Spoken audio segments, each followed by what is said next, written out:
The Assembly Committee on Government Affairs will come to order. Madam Secretary, please call roll. Assemblywoman Anderson, Yes. Oh, present. Assemblywoman Black, Here. Assemblywoman Brown May, Here. Assemblywoman Considine, Present. Assemblywoman Dickman, Here. Assemblywoman Duran, Here. Assemblyman Ellison, Present. Assemblywoman Martinez, Present. Assemblyman Matthews, Here. Assemblyman MacArthur, Here. Assemblywoman Thomas, Here. Assemblywoman Torres, Here. Chair Flores.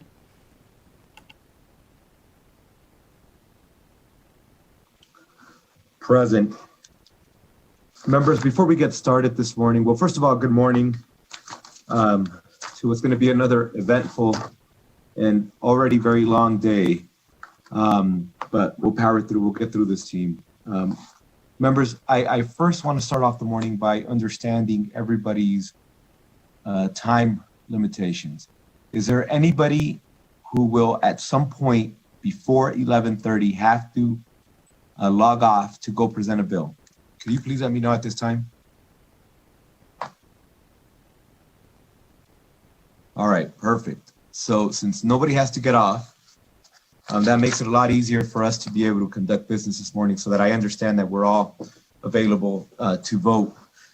So now that I know that, we're going to go ahead and take the agenda in the order it appears. That is, we'll be hearing Assembly Bill 338, Assembly Bill 362, and Assembly Bill 397, followed by the work session document. And in the work session document, we will inevitably have to be jumping around, going back and forth. There is no particular order to that document. And then beyond that, we'll close out the hearing. We'll close out the meeting with public comment. For those of you wishing to join us for public comment, know that we'll have a lengthy meeting this morning. So it'll be a few hours from now, but we'll do it at the very conclusion of today's agenda. And members, if you could just, I know that the agenda with some updated bills posted this morning. We apologize for that. That was not intentional. It is just the nature of how this week works. Please, if you have any concerns, if you could reach out to me. I have received several on several bills, and I appreciate you doing that. Thank you, Assemblywoman Dickman, for your help. But members, if for whatever reason you realize that originally you thought you were in support of a bill, but then realize that you no longer support it, if you could please notify the chair. The only purpose of doing that is to avoid somebody the embarrassment of putting up a bill for the work session only for it to die. There's no need for us to do that. If it doesn't have the votes, it doesn't have the votes.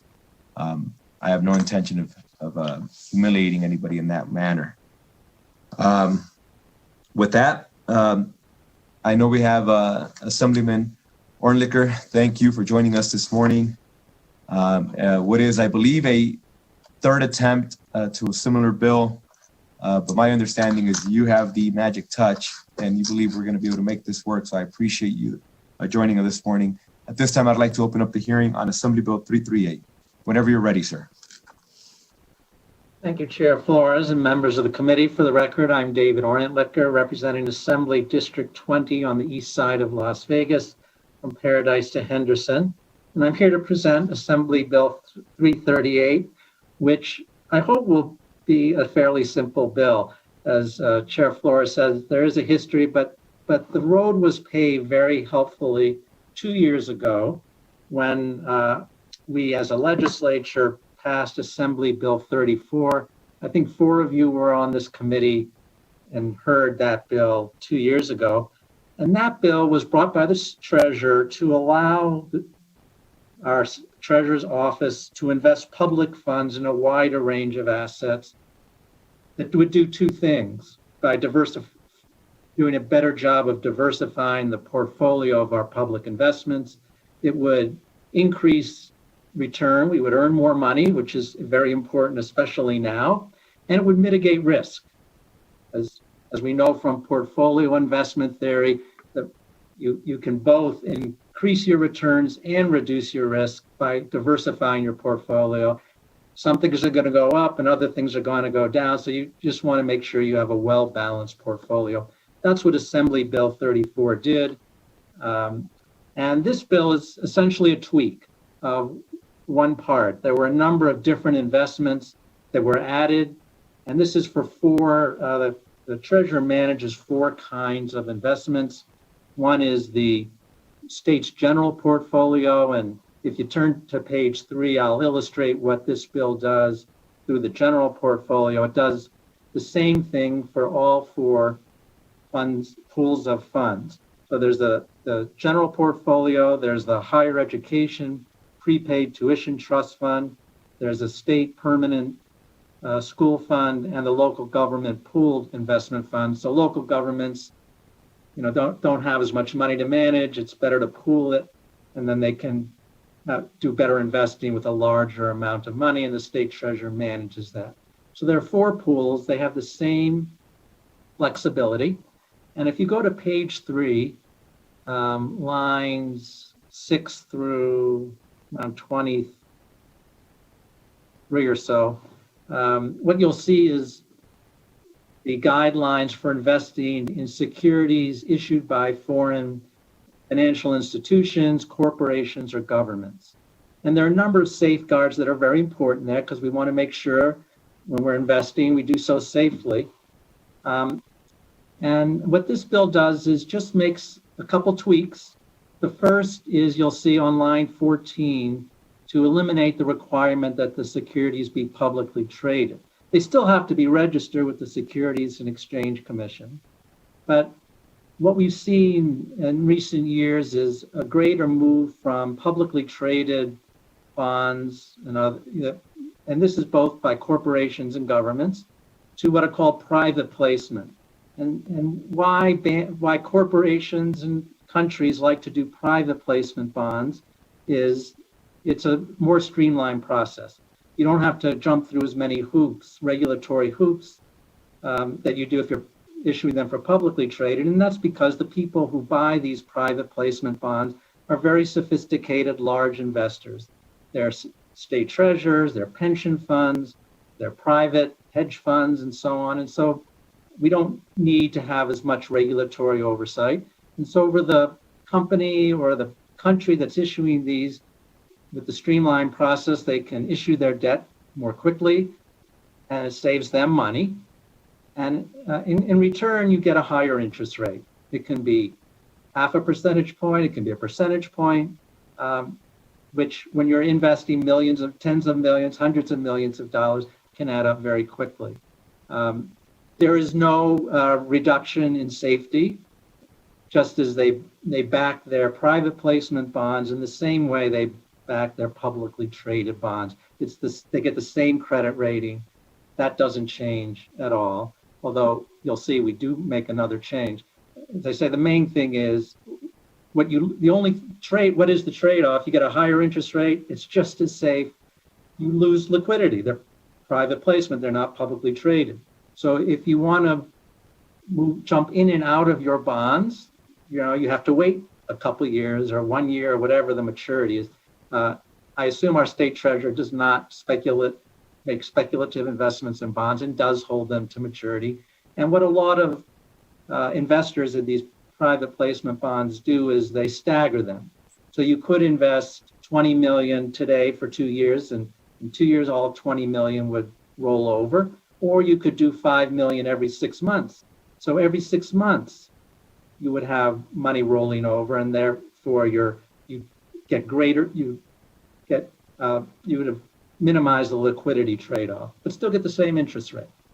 So it allows our treasurer, as I say, just to increase the flexibility that we gave the treasurer 2 years ago, and get additional return, which is very important now. But again, by diversifying, you're reducing your risk, not increasing your risk. The other change, if you'll see on line 19, and this was suggested by the treasurer's office, to change the AA requirement to single A. And the reason why they suggested that, the difference between AA and single A is quite minor. And in fact, if you look at other states, what you'll see is single A is pretty common, and even states will go a little lower because this investment, so-called investment grade bonds, you can go even a little below A to triple B. So states like Utah, Louisiana, Oklahoma have a minimum single A, like this bill proposes. States like Colorado, Arizona, Georgia will go even to triple B. So we're still being very safe by requiring single A, and we get some nice increase in return. So that's paid, and as I say, we do the same thing that you see on page 3, on page 6 and 10 and 13, I think, for the other 3 investment funds. So I think that covers what I have to say, and I'd be happy to take questions. I think we may have somebody from the Treasurer's office also to answer questions. Thank you, Assemblyman, for that. Madam Vice Chair, if I can hand over the virtual gavel to you now so that I may address a couple issues here on my end, please. Yes, Chair. Thank you. Thank you, Assemblyman Orentlicker. At this time, we are open for questions. If there are any questions, please let me know in the chat. Or just feel free to unmute yourself. Assemblyman, it looks like Assemblyman Considine. Thank you, Vice Chair. If no one was going to ask a question, I just wanted to bring up if there was somebody from the Treasurer's office here, if they could speak to the bill. I would just like to know, from the Treasurer, their thoughts on the bill. Thank you.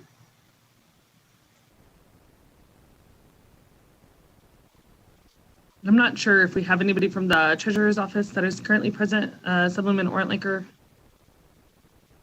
Yeah, I know they were planning to be here to speak, but and I know we sent them the link, so I also know they had to be in multiple places this morning. Okay, we're going to go ahead and try to reach out to the Treasurer's office and then maybe have them hop on. I do have a question, actually, that I just thought of. Go ahead, Assemblyman Anderson. Thank you, Vice Chair Torres. And thank you for bringing this forward, Assemblymember Orlicker. You and I talked about this, so I just wanted to, but I also wanted to ask, are there already federal regulations in place to allow the state to do this, or are there any sort of concerns around doing something like this that could open us up to other issues? No, this is fairly common. Among state treasurers' offices, I don't know the number, but if you look at states in general, if you include state pension funds, like for teachers or other employees, these kinds of investments are quite standard and common. I think what we're traditionally, state treasurers' offices were very conservative, and it's not that long ago that they would invest primarily in U.S. treasuries, which are very safe, but don't generate much of a return. And as I say, it's very clear that you can both increase your return and protect against risk by diversifying. That if you just keep your money in treasuries or in the mattress, you're losing over time because of inflation, and you're not keeping up. So it's not in the interest of the public to only invest in the most safe kinds of assets. Great, thank you so much, and thank you for giving me that leniency, Vice Chair Torres. Thank you, Assemblyman. Thank you, Assemblyman. And just so you know, we checked with our team here, and it looks like the Treasurer is on the line and neutral. So if we have any questions specifically for the Treasurer, we can ask them at that time when he hops on the line. Are there any other questions, members? All right, at this time, we'll now go to testimony in support of AB 338. We'll go ahead and give equal time to both support, neutral, support, opposition, and neutral for this hearing. We'll go ahead and give 20 minutes to each side. I'm sure that there's a lot of people that are really excited to talk about investments at 8 in the morning. So I'm sure it'll be really hard to cut people off. But when we get to the treasurer, we'll definitely be open for questions. Broadcast, if we could please go to the first caller in support of AB 338. To testify in support of Assembly Bill 338, please press star 9 now to take your place in the queue. Again, for the new callers, to testify in support of Assembly Bill 338, please press star 9 now to take your place in the queue.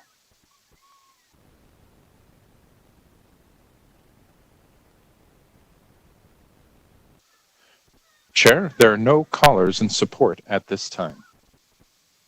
I'm sure that they were all there. They were just so excited that they had to take a break. If we could go to the next caller in opposition of AB 338. To testify in opposition to Assembly Bill 338, please press star 9 now to take your place in the queue.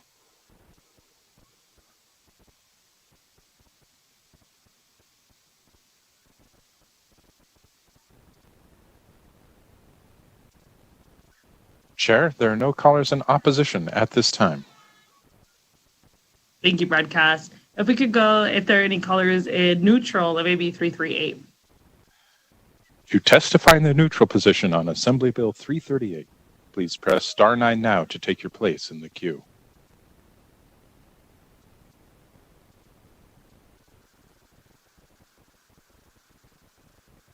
Caller with the last 3 digits of 941, please slowly state and spell your name for the record. You may begin. Good morning, Chair and committee members. For the record, I'm Treasurer Zach Conine. It's my pleasure to be here this morning, to testify neutral for Assembly Bill 338. And just for the record, we are always excited to talk about investments at 8 in the morning or any other time. As State Treasurer, I'm responsible for management and oversight of various investment portfolios, which total over $30 billion. AB 338 would provide the Treasurer's Office with additional tool for several of the portfolios under the Treasurer's purview, including the state's general portfolio. The general portfolio is overseen by the State Board of Finance, which is chaired by the Governor, and members include myself, the State Treasurer, the State Controller, and 2 Governor's appointees. The investment statutes provide the broadest framework for the types of assets the state can invest in.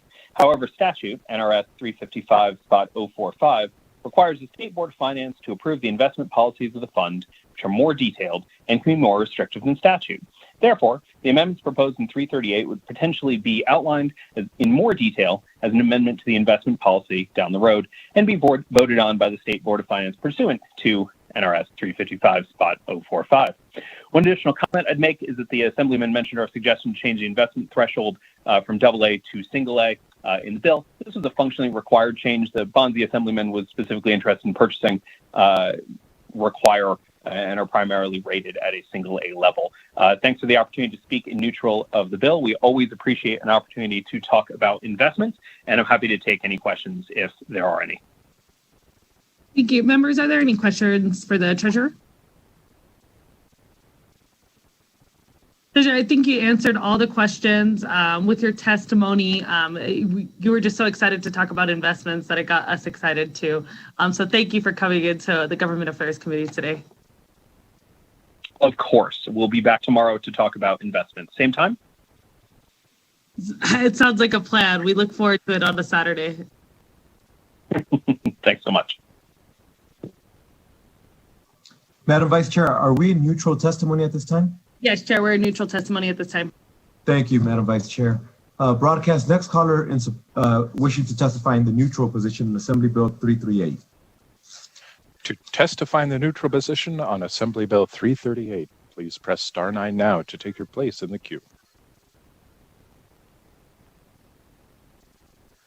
Chair, there are no more callers in the neutral position at this time.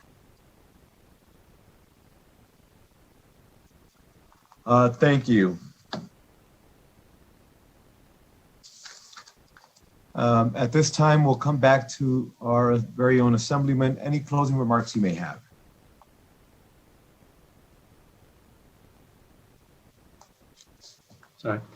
Thank you very much for considering this bill. And as I say, I think giving the treasurer a little more flexibility would be beneficial for the state, and I hope we can get your support.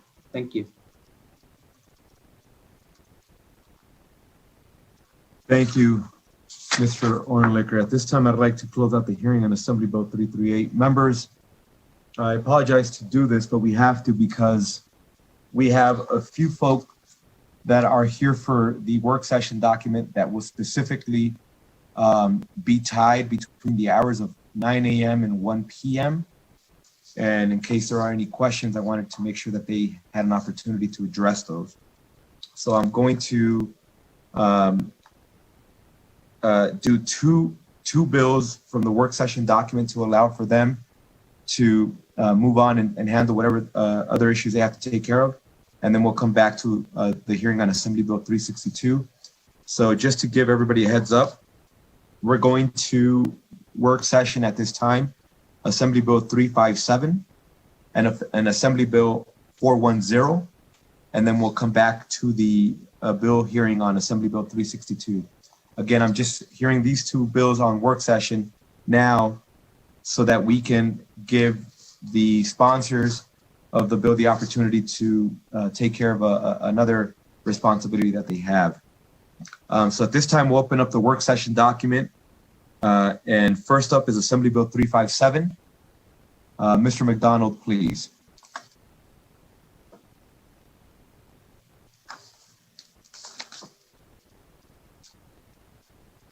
Thank you, Chair. This is Jared McDonald, Research Division, Legislative Counsel Bureau. Assembly Bill 357 revises provisions related to consumer protection. This was sponsored by Assemblyman Frierson and heard in this committee on March 31st. The bill creates the Consumer Protection Legal Fund in the Office of the Attorney General and the Consumer Protection Administrative Fund in the Bureau of Consumer Protection. We have no amendments on this measure. Thank you, sir. Thank you, Mr. McDonald, for that. Members, at this time, I'd like to entertain a motion to do pass Assembly Bill 357. So moved, Vice Chair Torres. Second by Duran. Assemblywoman Torres has made the motion to do pass Assembly Bill 357. Assemblywoman Duran has seconded that motion. Members, any discussion?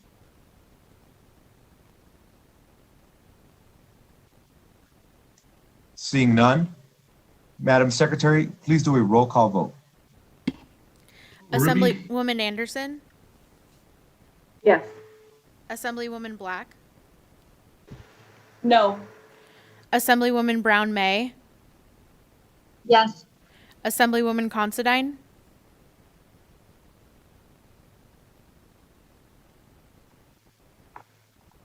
Assemblywoman Considine, Let the record reflect that Assemblywoman Considine is absent excused. Assemblywoman Dickman, Yes. Assemblywoman Duran, Yes. Assemblyman Ellison, No. Assemblywoman Martinez, Yes. Assemblyman Matthews, No. Assemblyman MacArthur, No. Assemblywoman Thomas,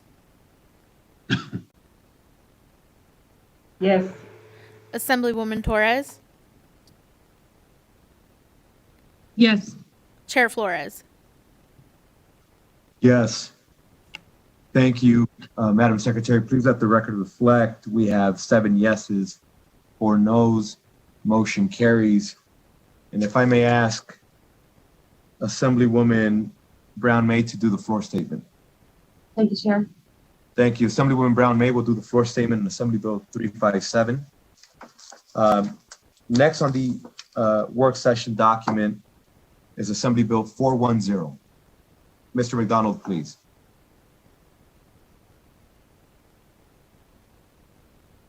Assembly Bill 410 revises provisions related to public works. Won't review the whole summary. I'll just go into the amendment. And actually, this is the amendment that was proposed during the hearing. And I believe, yeah, it's attached to your work session document. This amendment was again proposed by Craig Madole of AGC, and it requires a contract between a public body and a construction manager as agent to be awarded through a qualification-based process, provide that the selection of a construction manager as agent must be made on the basis of the competence and qualifications of the construction manager as agent for the type of services to be performed, and not on the basis of competitive bidding process. And then finally, it provides that these provisions do not apply to a contract for a public work with a cost of less than $100,000 on any maintenance work undertaken by the state of Nevada or its political subdivisions. Thank you, Chair. Thank you, Mr. McDonald. At this time, I'd like to entertain a motion to amend and do pass Assembly Bill 410. So moved, Vice Chair Torres. Vice Chair Torres has made the motion to amend and do pass Assembly Bill 410. Do I have a second? Anderson, second. Assemblywoman Anderson has seconded that. Members, any discussion? Seeing none. Madam Secretary, please do a roll call vote. Assemblywoman Anderson, Yes. Assemblywoman Black, No. Assemblywoman Brown May, Yes. Assemblywoman Considine, Yes. Assemblywoman Dickman, No. Assemblywoman Duran, Yes. Assemblyman Ellison, No. Assemblywoman Martinez, Yes. Assemblyman Matthews, No. Assemblyman MacArthur, No. Assemblywoman Thomas, Yes. Assemblywoman Torres, Yes. Chair Flores. Yes. Please let the record reflect we have 8 yeses, 5 noes. Motion carries. And I will do the floor statement.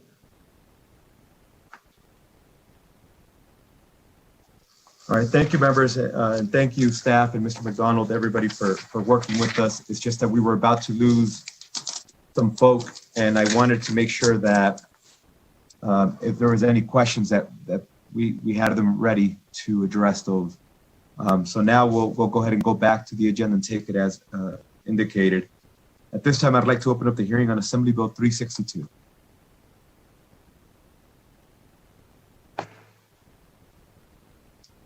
Hi, good morning. Majority Leader, I believe you're on mute. Am I on mute now? Never mind, I can hear you now. Thank you. Whenever you're ready. There we go. Thank you so much, Chair Flores and members of Government Affairs Committee for hearing Assembly Bill 362. I know that you have a tremendous amount of work today, so out of reverent respect for your time, I will try to explain this as efficiently as possible. This is regarding the Nevada Higher Education Prepaid Trust Fund and Program. And so what this program is the ability for people to opt in and purchase the price of their NSHE higher education at today's prices, or when your children or your grandchildren, your wards or your guardians go off to school. And so it's a great program. It's been doing well. I'm not going to do a bunch of legislative history for you. I'm just going to let you know that we have a great program that has been working well, but there's a couple of things that I believe we need to change in order to make it work better. So first of all, I'll let you know that this right here are the minutes and the actuaries from the Nevada Prepaid Tuition Program. And so I'm not going to walk you through the entire actuarial. I will just tell you that the most recent actuarial valuation of the report as of June 30th, 2020 lets us know that the fund is healthy, the fund is solvent, and the fund is doing well. In fact, the fund right now is funded at 165%, and the different projections also show that it's going to continue to grow. It's going to continue to be more solvent. Even looking at projections based with different tuition increases scenarios. In most of those scenarios, those funds, this fund will hit 1,000% solvency. So we've got something that's working really well. With the bill, AB 362, the first change that we have in section 1 is the requirement that the College Savings Board, who oversees this fund, would create a policy that would look at the over solvency of the program and be able to think about how to spend down some of that money for the policyholders in the program. And so section 1 will allow them to set up regulations to consider changes to the contract in that way, potentially rebates to the policyholders who are paying in on this, since we are hyper solvent right now. Section 3 is going to allow for the Nevada prepaid education tuition to pay for fees. So this is an ongoing conversation in the building. You have the cost of a student credit hour, and that is what the prepaid tuition covers, is that cost of a student credit hour, but it's not covering, it doesn't cover the cost of fees. And so right now, if you show up with your prepaid Nevada college program, you think that you've got the cost of college 100% covered, but actually you've got student credit hours covered, and then you have all of these other fees that that you've got to make sure that you have available for your student to actually enroll and attend their NSHE education. And right now, those fees aren't allowed to be paid from a person's prepaid tuition fund. So what Section 3 does is reference the definition of a qualified higher education expense. So any of those fees that fit the definition of that qualified higher education expense can be used. And that's what it does. I'm happy to answer any questions anyone has. Thank you, Majority Leader. Members, any questions? We'll start off. Oh, my apologies. Yes, we'll start off with Assemblyman Ellison, please. Thank you, Mr. Chair. You know, this is a great program, a wonderful program, and I've been watching this grow for many years. There's been no change if a student decides to go to another college, they can still transfer that credits over or that money over to another college. Is that correct? Thank you so much for the question. So in Assembly Bill 362, to Assemblyman Ellison through Chair Flores, we're not changing any of the program structure. So other than allowing for the fees, the plan to pay for fees, qualified higher education expenses, we're not changing any of those other things like who the beneficiary is or where you decide to use the money at, because you can decide to use the money at NSHE, but if your child or your grandchild goes out of state, then that's your pot of money. So it can follow the child wherever they go. Well, it's a great program, and thank you.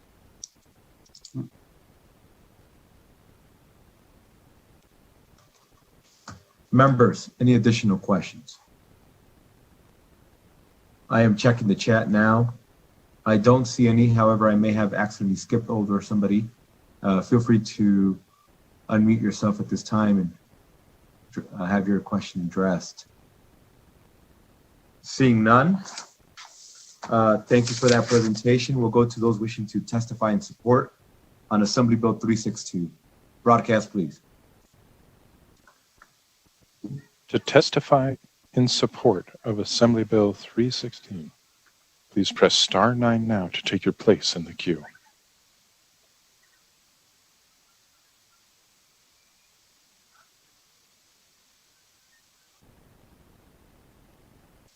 Caller with the last three digits of 941, please slowly state and spell your name for the record. You may begin.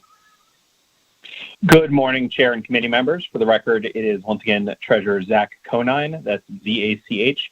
Last name C-O-N-I-N-E. It's my pleasure to be here this morning to testify in support of Assembly Bill 362. To provide some background on the program, since 1998, the Nevada Prepaid Tuition Program has helped families take control of rising tuition costs by purchasing in-state tuition at today's rate for use in the future. The program has a number of different plan options ranging from prepaying for a 4-year degree or a 2-year degree at one of our community colleges, or a combination of the two. Contract pricing is also flexible. For instance, families can choose to pay in one lump sum or through a series of extended monthly payments until the child graduates from high school. Contract benefits can be used at NG institutions to cover the cost of tuition or at hundreds of higher education institutions throughout the world to help offset costs. Last year, the Treasurer's Office established 524 new prepaid tuition contracts, which brought the program's total enrollment to 22,239 children. The program is currently in its open enrollment period and is accepting new contract applications. I would suggest people go to navigate.gov. That's nvigate.gov. So far during this enrollment cycle, we've enrolled an additional 322 students. We look forward to the continued growth of this important program and assisting many more Nevada families in their journey of planning for, saving for, and paying for higher education. As chair of the Nevada College Savings Board of Trustees, which serves as the fiduciary of the program, we appreciate the majority leader taking on this piece of legislation. We believe AB 362 gives the prepaid tuition program greater flexibility and the chance to expand opportunities to further assist Nevada families who purchase a prepaid tuition plan. Our offices work closely with legal on the bill language to make sure it meets the strict standards by which the program is managed. We believe the bill language gives the board the necessary flexibility in adopting and implementing a policy for excess program funding while ensuring the program is appropriately funded to meet its current and future obligations. Thank you for the opportunity to present and speak in support of this bill, and thank you to the majority leader for bringing it. Thank you, Treasurer Coynoid, for joining us this morning. Next caller in support of Assembly Bill 362. To testify in support of Assembly Bill 362, please press star 9 now to take your place in the queue. Chair, there are no more callers in support at this time. Thank you. At this time, I'd like to invite those wishing to testify in opposition of Assembly Bill 362. To testify in opposition of Assembly Bill 362, please press star 9 now to take your place in the queue.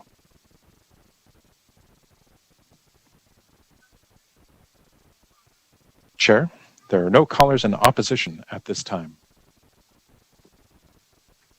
Thank you. And lastly, I'd like to invite those wishing to testify in the neutral position on Assembly Bill 362. To testify in the neutral position on Assembly Bill 362, please press star 9 now to take your place in the queue.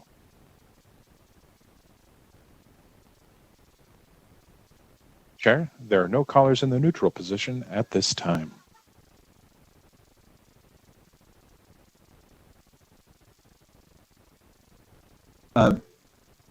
Did you indicate that we had no other caller on the line? There's no other callers in the neutral position at this time. All right, thank you. And lastly, Majority Leader, any closing remarks you may have? No, just thank you for your time. If we had more time, I would have loved to have given you a full legislative history of the program and what it's doing. We would have gone through these actuarials in great detail. They are posted to the Treasurer's website. Lots of good information for members if they want to know more about the Nevada Prepaid Tuition and the College Savings Board. They're always fun minutes to read. And so if folks have additional questions, I'm available and more than happy to talk. Thank you for your time, and I'll get back to my budget committee. Thank you. And with that, we'll go ahead and close out the hearing on Assembly Bill 362. And then lastly, we'll open up our final bill presentation, which is Assembly Bill 397. I'm just looking for our presenters.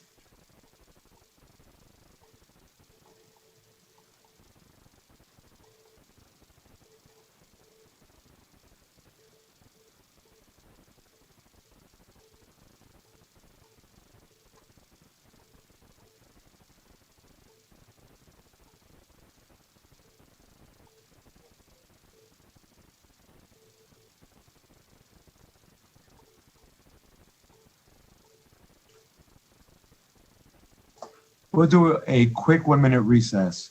1-minute recess.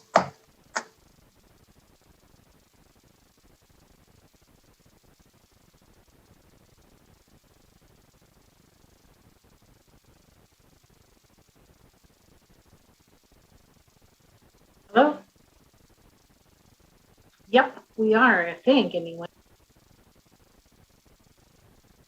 The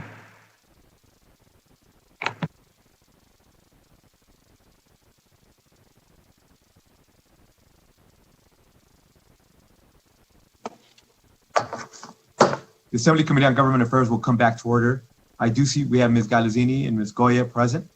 Good morning and welcome. Whenever you're ready. Presentation on Assembly Bill 397.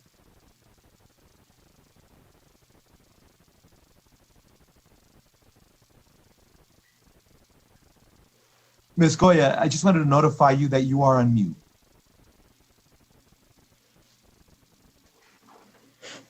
I had taken it off a minute ago, but it went on anyway. Okay, so repeating. Thank you, Chairman Flores, Vice Chairman Torres, and committee members. I'm Lynn Marie Goya. I am the Clark County Clerk. Thank you for hearing AB 397 on behalf of the Statewide Clerks Association. This bill addresses the 3 interrelated chapters that regulate the clerk's office. AB 397 primarily clarifies and simplifies language on the legislative intent that can more easily be interpreted by the clerk's office and the county clerks throughout the state, so we may operate more efficiently and more consistently. AB 397 has no expected fiscal impact. So would you like me to go through each section or just talk about the 2 main things that it does?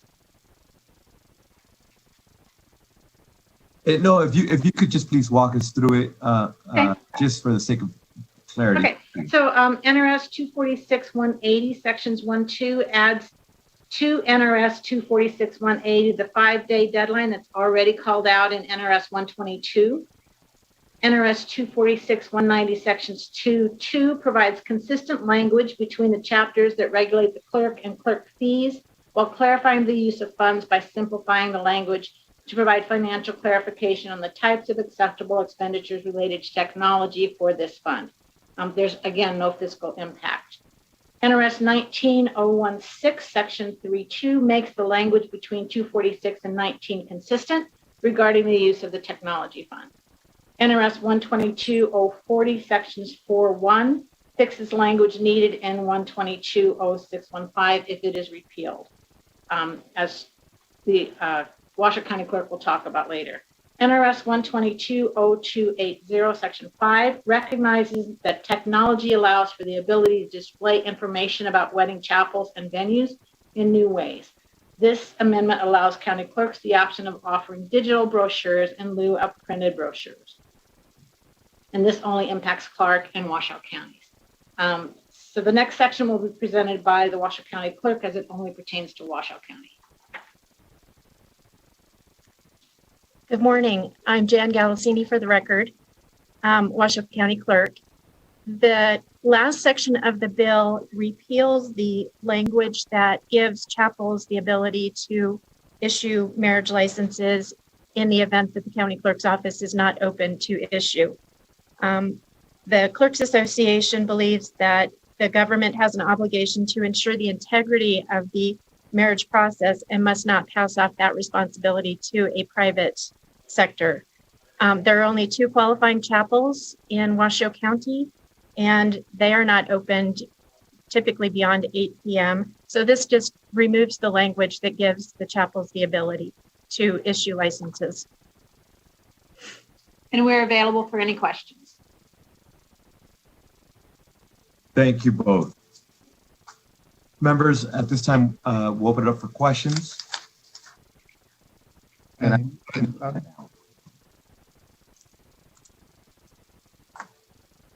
I have Anderson, please.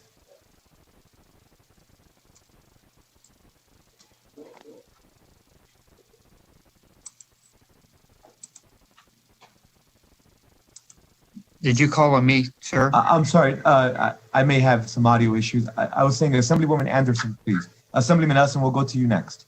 Thank you. So sorry. Thank you, Mr. Chair.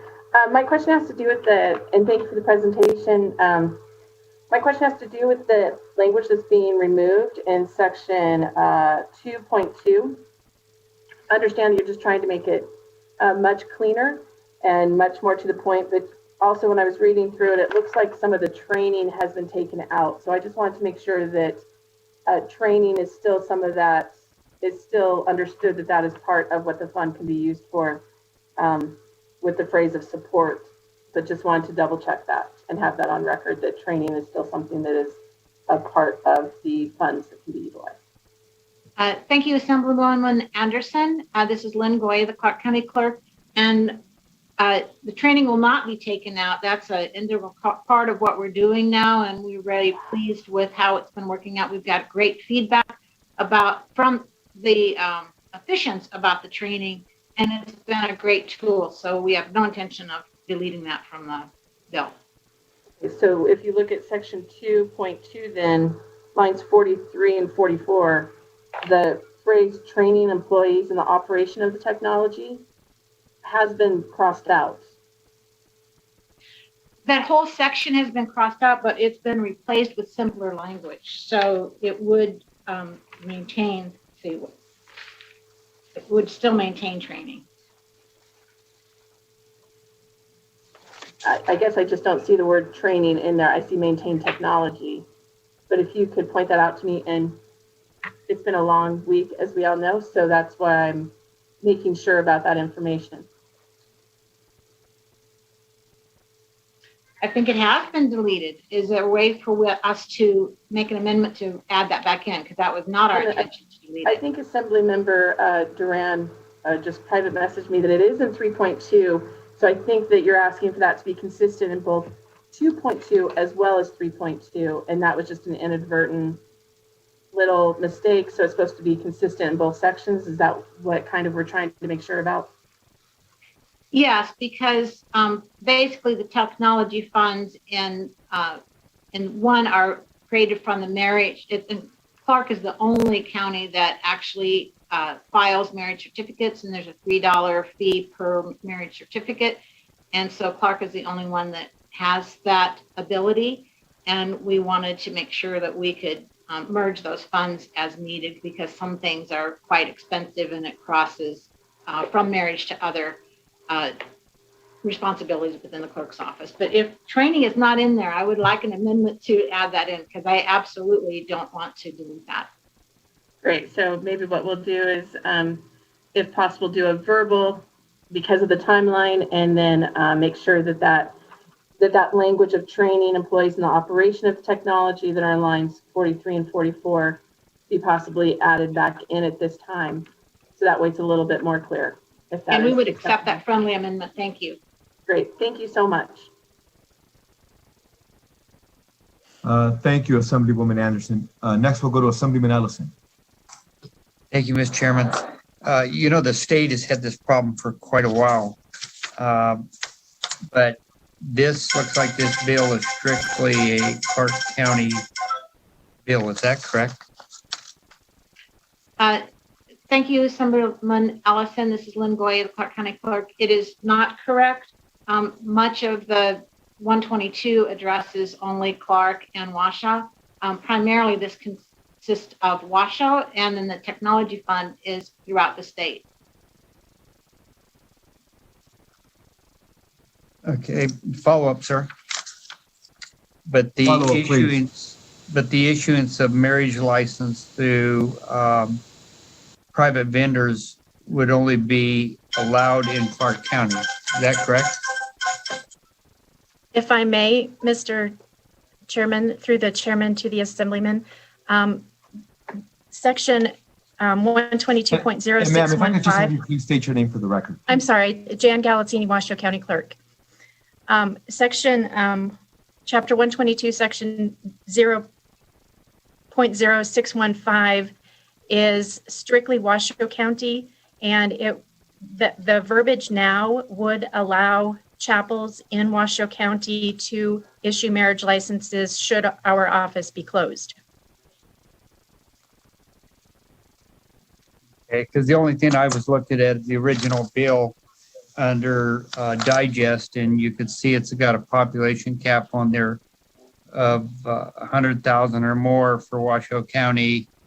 And so definitely it looks like this is a Washoe and a Clark bill only. Okay, well, thank you. And they've got problems across the state with this same issue, and this bill would only address the 2 counties.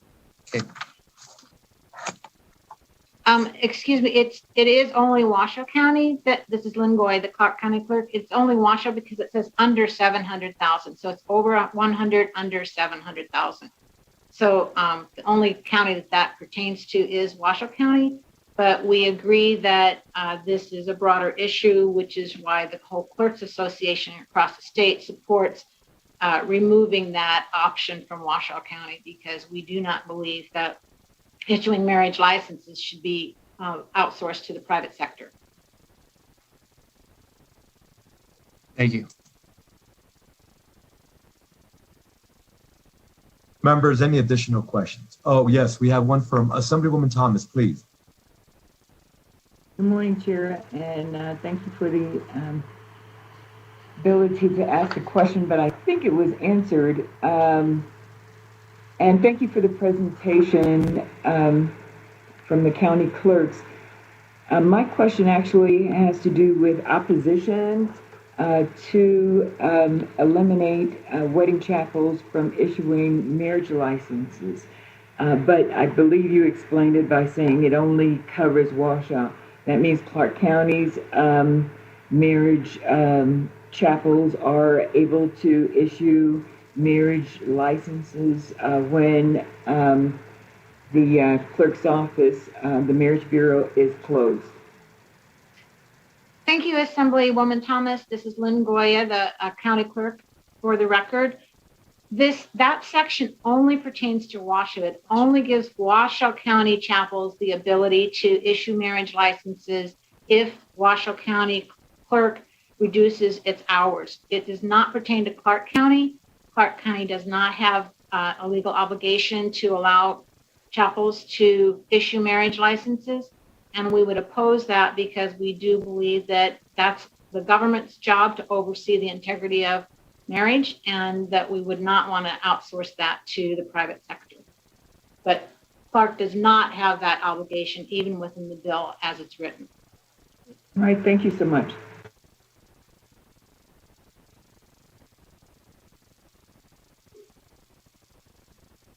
Members, any additional questions?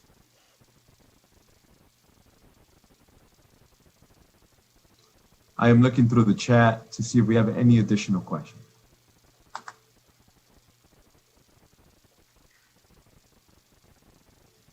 I don't believe we have any additional questions, but if you do, please feel free to unmute yourself.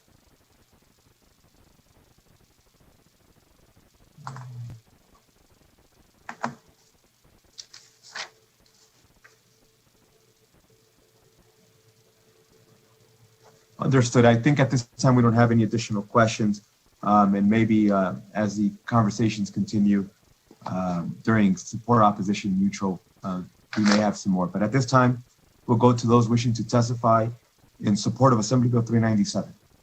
Broadcast, please.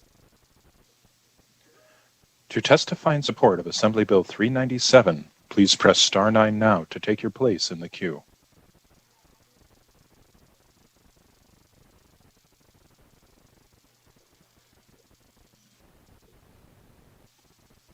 Caller with the last 3 digits of 229, please slowly state and spell your name for the record. You may begin. Good morning, Chair and Committee. Jamie Rodriguez, spelled Jamie-Rodriguez. I'm the Government Affairs Manager for Washoe County and wanted to call, want to be very brief. I know you've got a long day ahead of you, but we are very supportive of this bill. Specifically the repeal section that our clerk just went over. This has been a point of difficulty for Washoe County for some time, in part because we do have concerns about allowing the private entities to issue the licenses. It required it to be cost neutral, and there wasn't a way of doing that, and it has required us to keep our clerk's office as well as security open at the county complex until midnight every night, and we just don't feel that that is the best use of government funds. And so we are very supportive of this bill and allowing us to really work with the chapels and be open when we need to and be able to close when we don't see a need to keep our staff there so late. So thank you very much. Appreciate your time.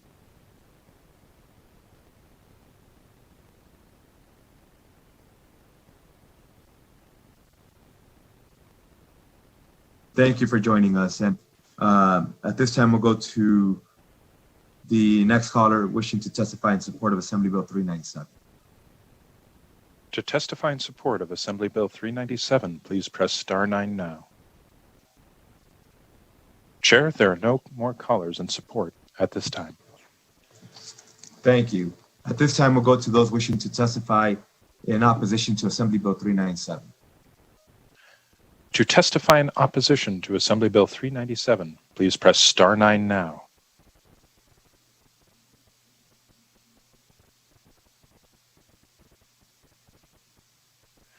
Chair, there are no callers in opposition at this time. Thank you. At this time, I'd like to invite those wishing to testify in the neutral position on Assembly Bill 397. To testify in the neutral position on Assembly Bill 397, please press star 9 now to take your place in the queue.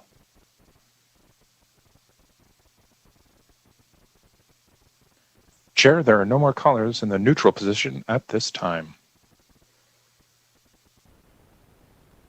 Give me a sec.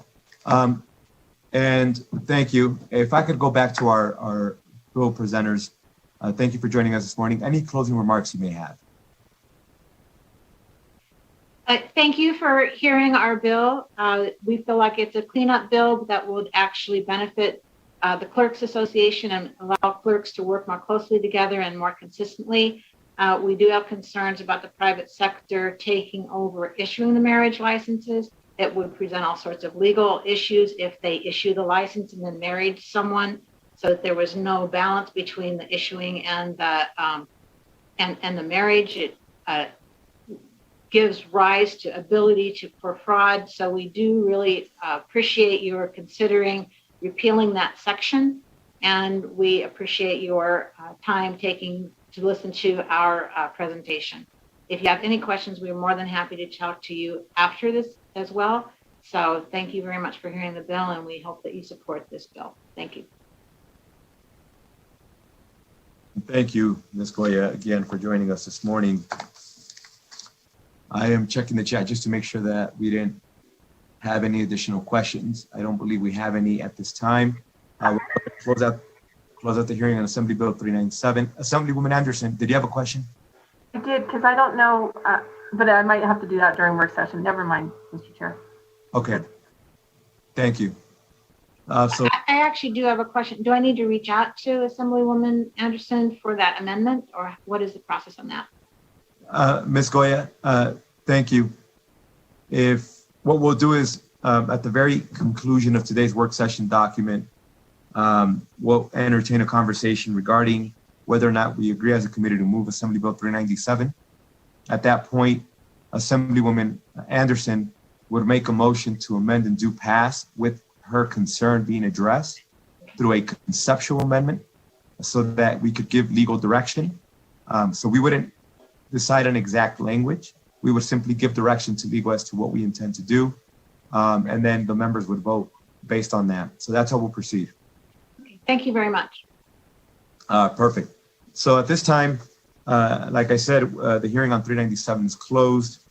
And we're going to move into the work session document. We're going to take the work session document out of order.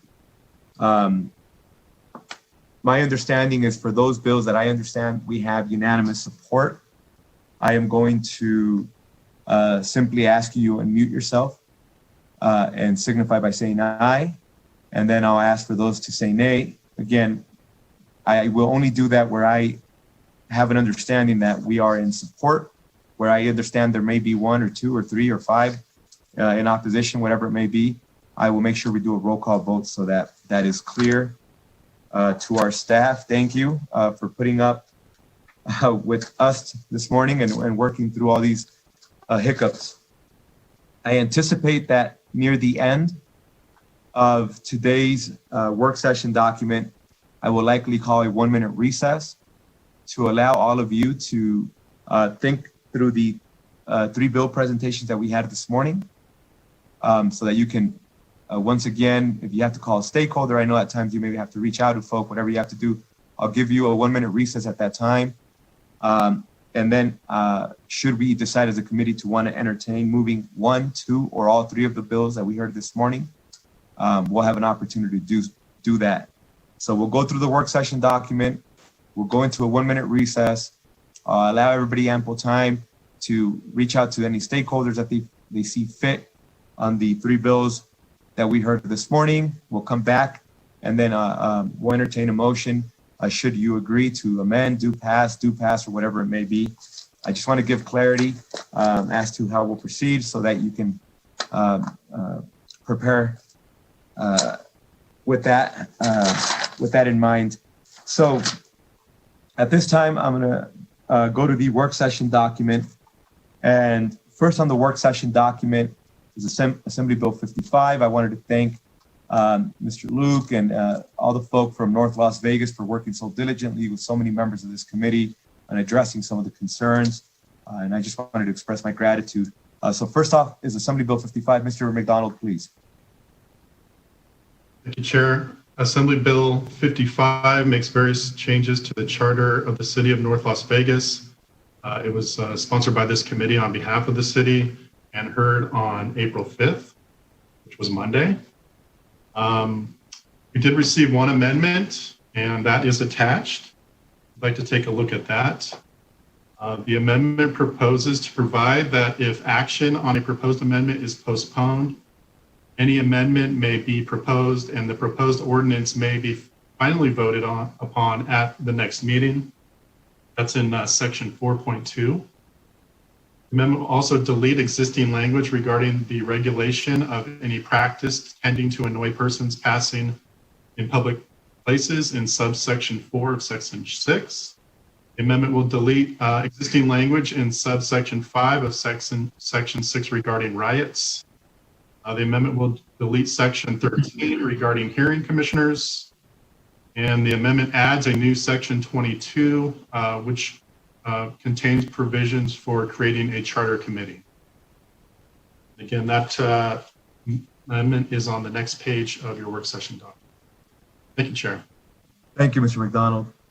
At this time, I'd like to entertain a motion to amend and do pass Assembly Bill 55. So moved, Dickman.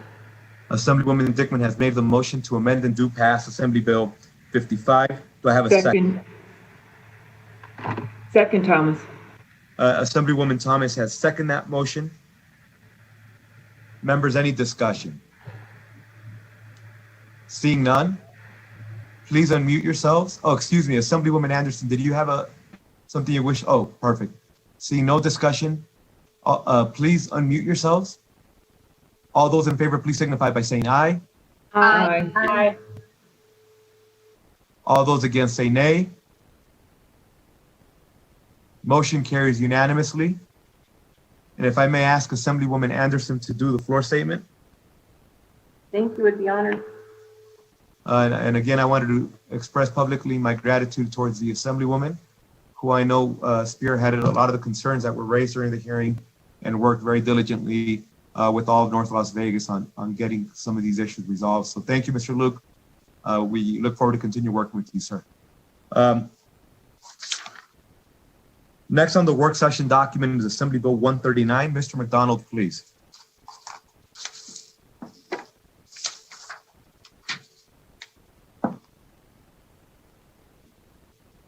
Assembly Bill 139 revises provisions relating to local governments. This was sponsored by Assemblyman Yeager and others and heard in your committee on February 25th. Mr. McDonald, my apologies, and I sincerely apologize for interrupting you. We're going to table Assembly Bill 139 to the very end of the agenda, as we are still going through some hiccups on the language. My apologies, Mr. McDonald, for doing that. Next on the work session document is Assembly Bill 325. Mr. McDonald, please.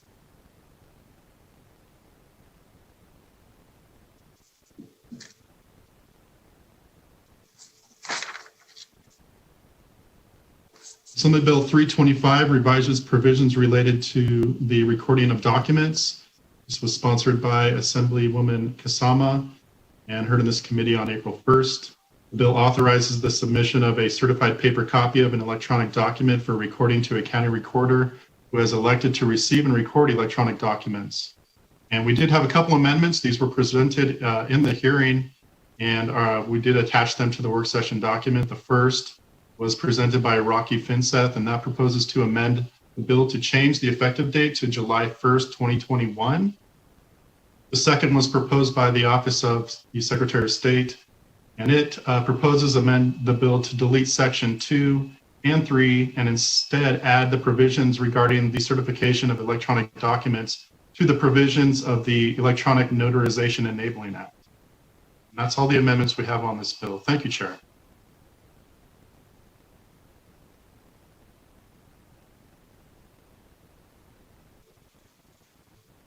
Thank you, Mr. McDonald.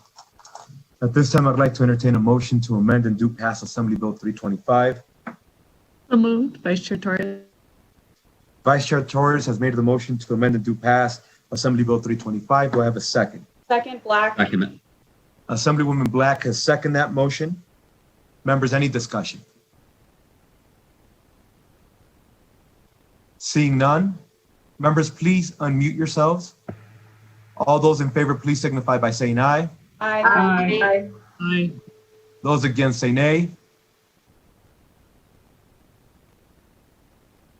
Motion carries unanimously.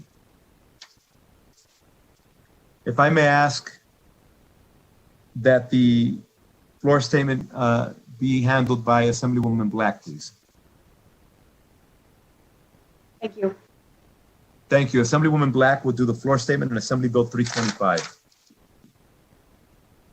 Next on the work session document is Assembly Bill 336. Mr. McDonald, please.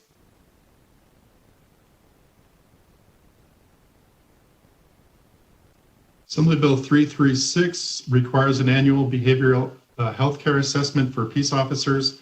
This was sponsored by Assemblywoman Monroe Moreno and heard in this committee on March 31st. The bill requires posts to adopt regulations establishing standards for an annual behavioral health care assessment for peace officers to aid in preserving the emotional and mental health of the peace officer and assessing conditions that may affect the performance of the duties of the peace officer.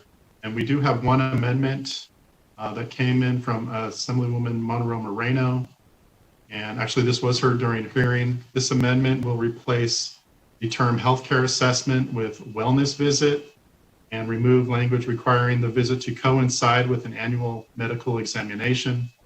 And then also during the hearing, she did propose to change the effective date to January 1st, 2023. So that's all the amendments we have on this bill. Thank you, sir.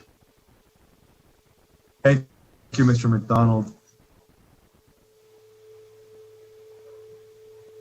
At this time, I'd like to entertain a motion to amend and do pass Assembly Bill 336. Move to amend and do pass. Vice Chair Torres.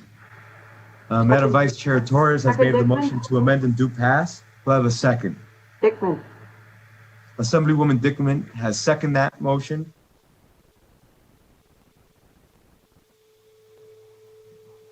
Members, any discussion? Seeing none, members, please unmute yourselves. All those in favor, please signify by saying aye. Aye. Aye. Those against say nay. Motion carries unanimously. And I know Assemblywoman Monroe Moreno worked hard on that. I will ask that she have her own floor statement. Assemblywoman Monroe Moreno will do the floor statement on Assembly Bill 336. Next on the work session document is Assembly Bill 385. Mr. McDonald, please.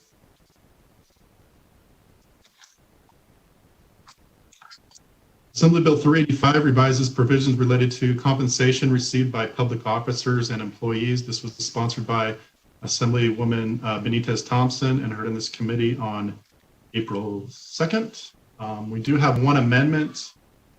Most of this was presented during the hearing. There are a couple additions.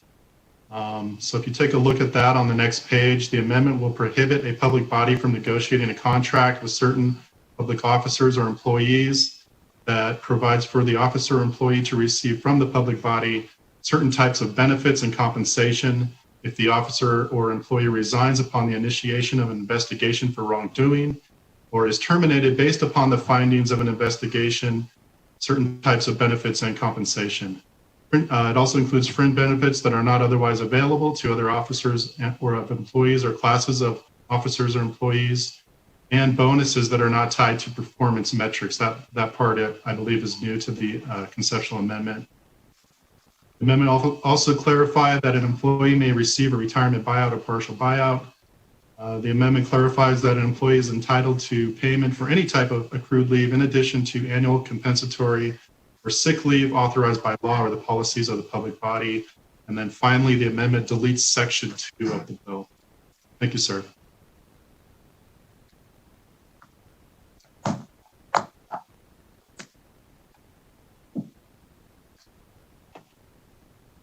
Thank you. I was having a hard time unmuting myself. Members, at this time, I'd like to entertain a motion to amend and do pass Assembly Bill 385. So moved, Duran. Woman Duran has made the motion to amend and do pass Assembly Bill 385. Do I have a second? Second, Assemblywoman Martinez. Assemblywoman Martinez has seconded that motion. Members, any discussion? Seeing none, members, please unmute yourselves. All those in favor, please signify by saying aye. Aye. Aye. Those against say nay. Motion carries unanimously. And Assemblywoman Martinez, if I may ask that you do that floor statement, please. Thank you, Chair. Thank you. Assemblywoman Martinez will do the floor statement, Assembly Bill 385. Next on the work session document is Assembly Bill 408. Mr. McDonald, please.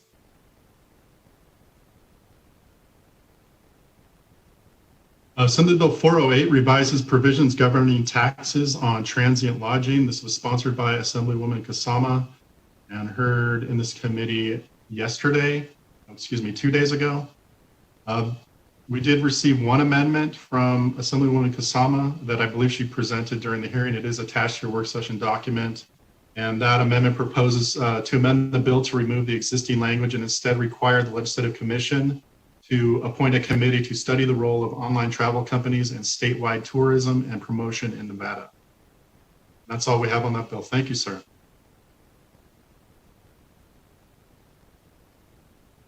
Thank you. Members, at this time, I'll entertain a motion to amend and do pass. So moved, Vice Chair Torres. Vice Chair Torres has made the motion to amend and do pass Assembly Bill 408. Do I have a second? Second, Considine. Assemblywoman Considine has seconded that motion. Members, any discussion? This is Assemblyman Matthews. Please. Yeah, I was just going to say I'm going to be a yes today, but I am going to reserve my rights. Thank you. Thank you, Assemblyman Matthews. Assemblywoman Anderson? Thank you. Thank you, Mr. Chair. I really like the conceptual amendment. I had a discussion offline with the Assembly member, and I'm looking forward to hearing what the non-voting members would be on this as well. So I'm hoping that that would get clarified when it's in the other house, if it is successful in going over there, of the non-voting members. And I just wanted to put that on record, that the non-voting members, I think, should also be something that is being discussed for future discussion. Thank you. Mr. Chair, I'd like to Assemblyman reserve Ellison, my please. rights. Yeah, I'd like to reserve my rights. I'm going to vote yes to get this out. But I'd like to talk to the sponsor of the bill. So I'm going to vote yes and reserve my rights. Thank you. Chair Flores? Yes. Ditto. Assemblywoman Dickman, thank you. Members, anyone else?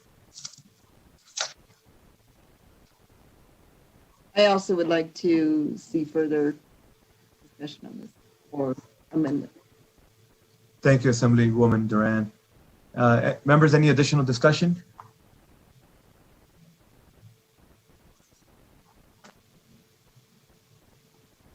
Seeing none. Madam Secretary, if you could please do a roll call vote. Assemblywoman Anderson, Yes. Assemblyman Black, Assemblywoman Black, No. Assemblywoman Brown May, Yes. Assemblywoman Considine, Yes. Assemblywoman Dickman, Yes. Assemblywoman Duran, Yes. Assemblyman Ellison, Yes. Assemblywoman Martinez, Yes. Assemblyman Matthews, Yes. Assemblyman MacArthur, No. Assemblywoman Thomas, Yes. Assemblywoman Torres,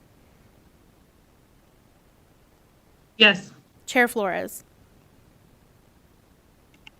Yes. Please let the record reflect we have 11 yeses, 2 noes, motion carries. And I don't see the Assemblywoman on here, but we will assign the floor statement to Assemblywoman Kasama.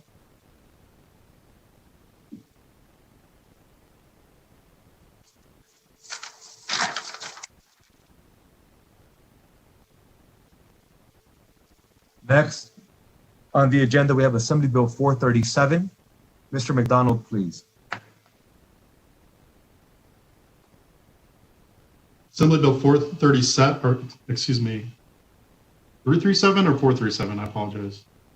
Oh, 437. 437, Mr. McDonald, please. Gotcha. Thank you. Assembly Bill 437 revises provisions related to dead bodies. This bill was sponsored by the Assembly Committee on Commerce and Labor. This bill allows the coroner to authorize the transportation of human remains to a funeral establishment in an adjoining state if the remains are found within 50 miles of the boundary. We did have a couple amendments for this bill proposed by Jennifer Kent, who's the Executive Director of the Nevada Funeral and Cemetery Services Board. Those are attached to your work session document. The first one was discussed during the hearing. She also submitted an amendment that would delete sections 1 through 8. And those sections pertain to the movement of bodies out of state or the movement without a permit. And I believe that's also the remainder of the bill would address the qualifications for embalmers. So that's all we have on that bill. Thank you, sir.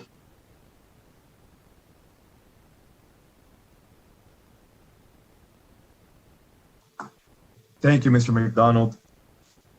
At this time, I would like to entertain a motion to amend and do pass Assembly Bill 437.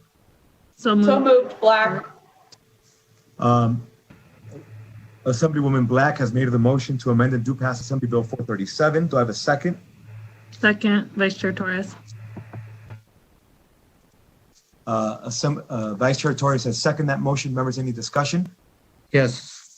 Mr. Chair, I'm going to vote Please. yes to get it out, but I'm going to reserve my rights. I don't know if my issues has been issued from our corner, so I'm going to vote it out, but I'll contact our corner, so I'm going to reserve my rights. Thank you. Thank you, Assemblyman Ellison. Members, any additional discussion? I'll just thank Madam Vice Chair Torres and Assemblywoman Black for working so diligently. I know that they had a lot of questions pertaining to some of the moving bodies around in the state dead bodies, and I just wanted to say thank you to them for working on that. So members, if you could please unmute yourselves. All those in favor, please signify by saying aye. Aye. Those against say nay. Motion carries unanimously.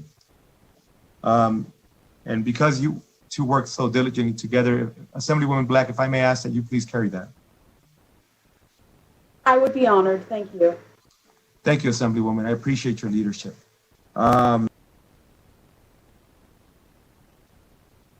Next on the work session document is Assembly Bill 445. Mr. McDonald, please.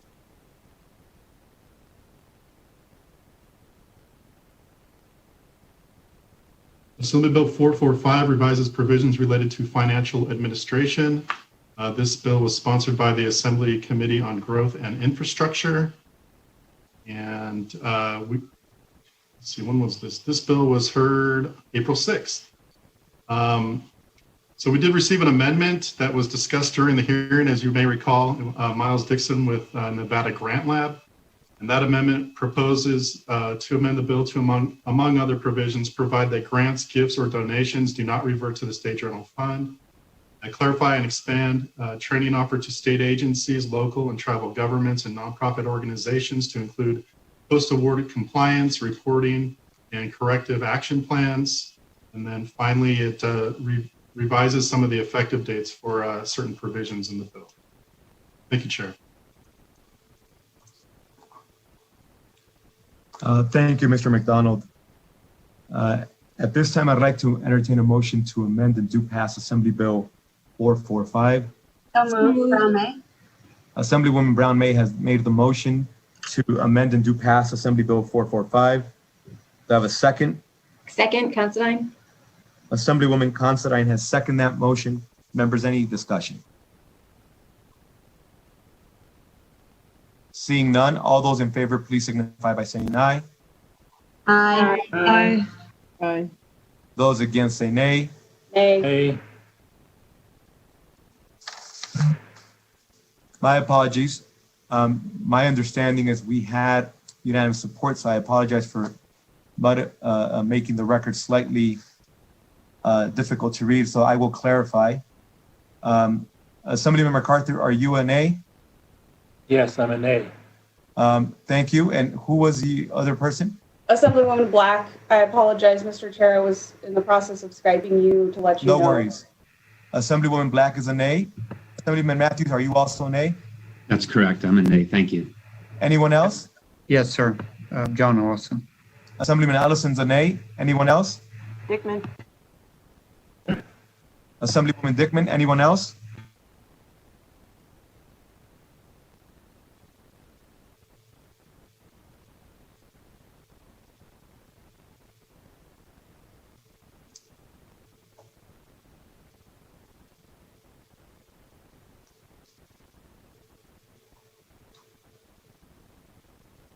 Please let the record reflect. We have 5 noes, 8 yeses. Motion carries.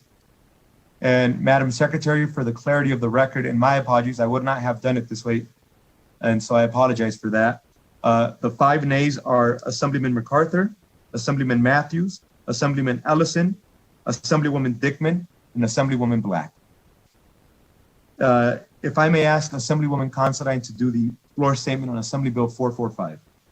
Thank you, Chair. My pleasure. Assemblywoman Considine will do the floor statement on Assembly Bill 445.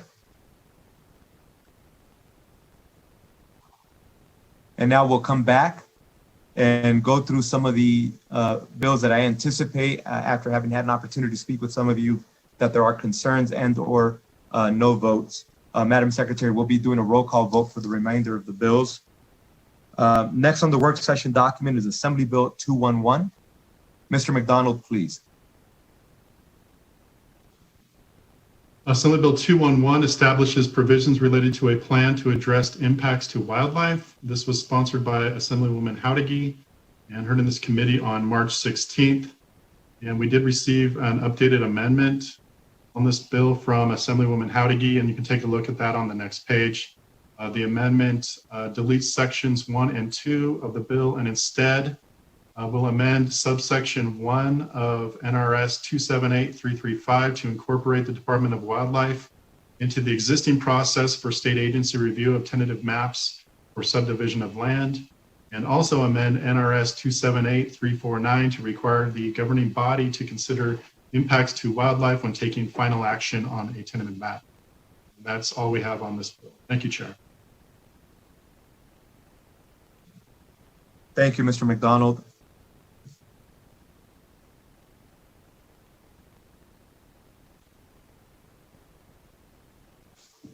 At this time, I'd like to entertain a motion to amend and do pass Assembly Bill 211. So moved, Vice Chair Torres. Second, Anderson. Assemblywoman, Vice Chair Torres has made the motion to amend and do pass Assembly Bill 211.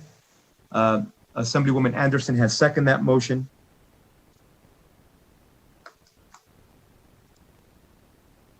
Members, any discussion? Yes, sir. I'm going to vote this bill out to get it to the floor, but I'm going to reserve my rights. Thank you. Thank you. Members, any additional discussion? Seeing none, Madam Secretary, please do a roll call vote. Assemblywoman Anderson, Yes. Assemblywoman Black, No? Assemblywoman Brown May, Yes. Assemblywoman Considine, Yes. Assemblywoman Dickman, No.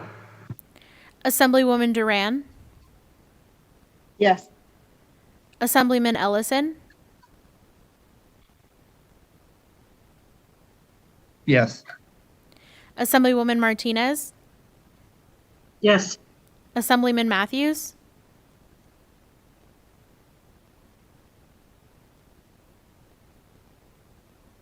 That was a no. I don't know if you heard me. thank you, Assemblyman MacArthur, No. Assemblywoman Thomas, Yes. Assemblywoman Torres, Yes. Chair Flores.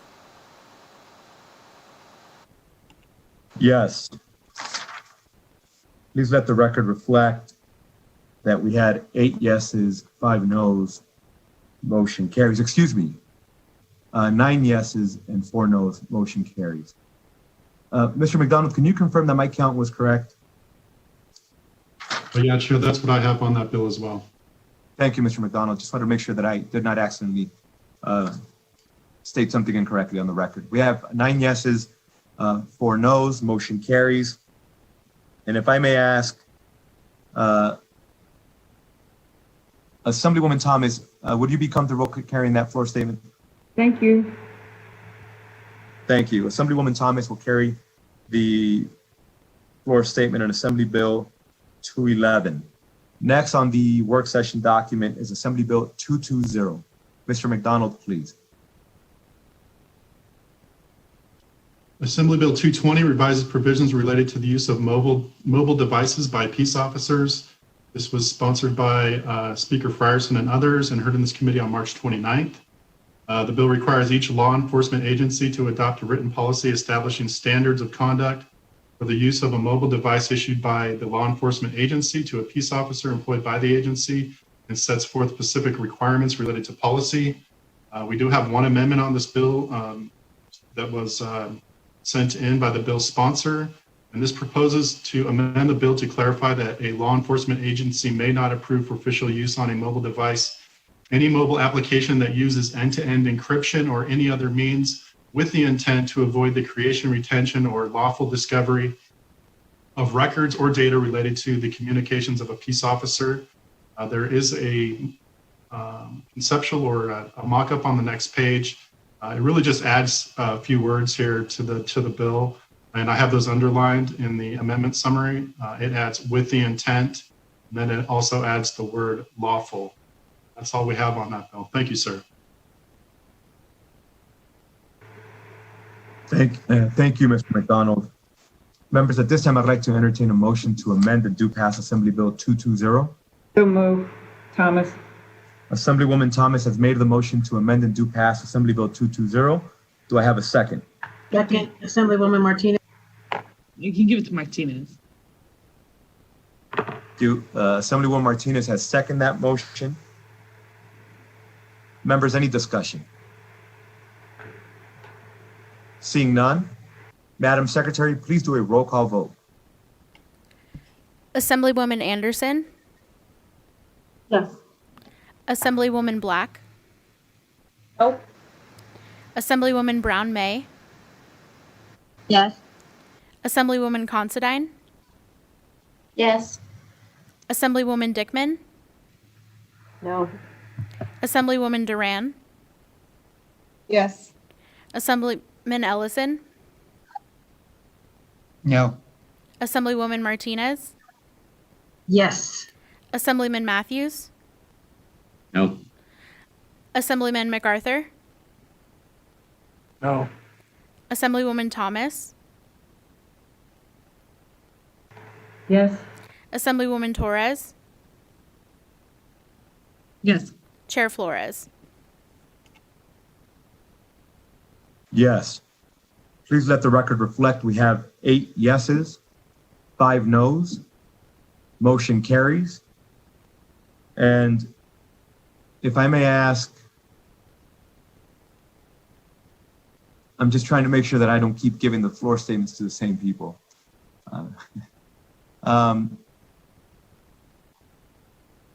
Assemblywoman Duran, can I ask that you carry this floor statement? Absolutely. Thank you, Chair. Thank you. We're just spreading the love around here. Next on the work session document is Assembly Bill 245. Mr. McDonald, please.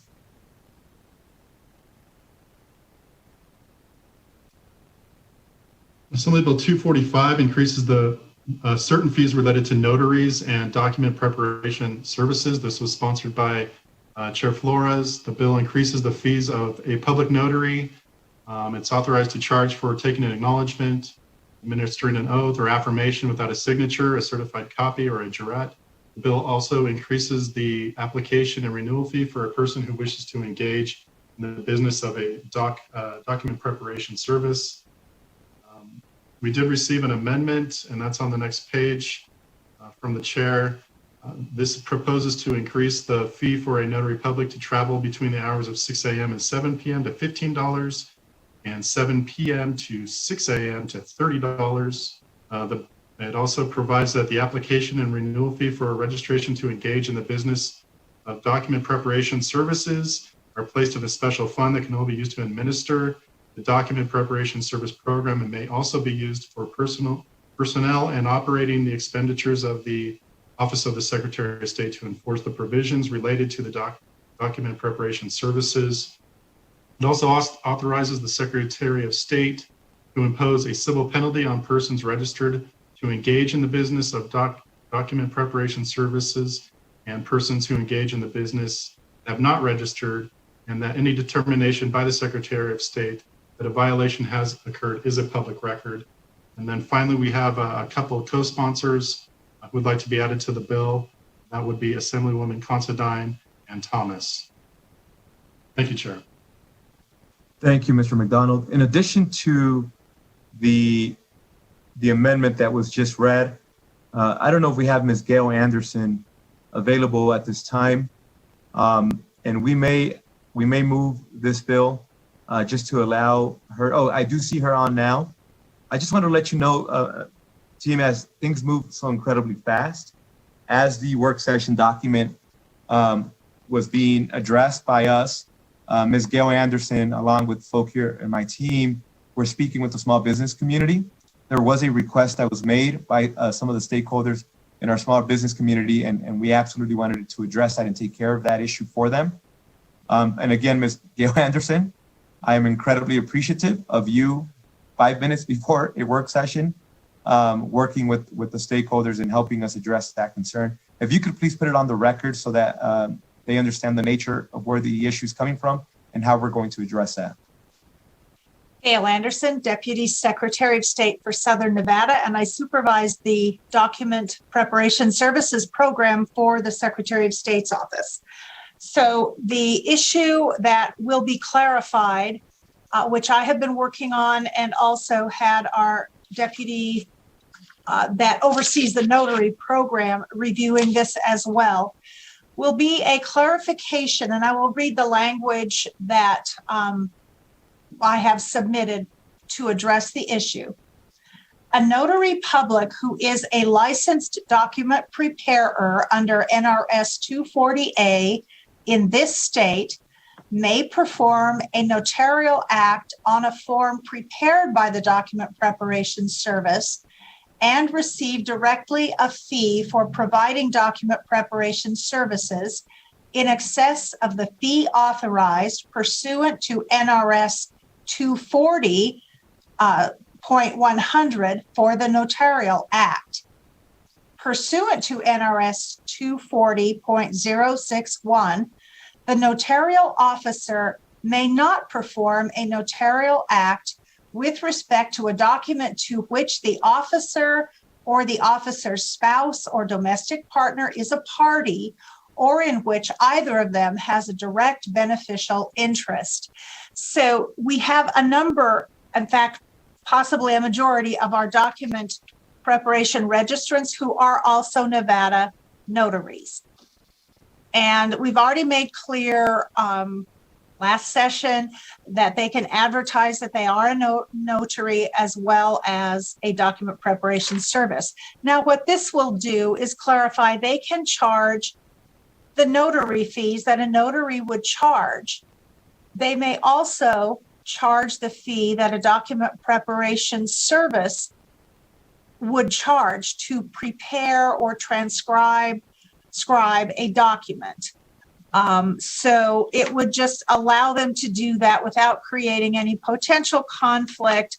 One of the prohibited acts of the notary is that they cannot notarize their own signature. They cannot notarize a document in which they are named. They cannot notarize a document that benefits them, maybe an inheritance or a property in any way. That would be a conflict of the notary's duties.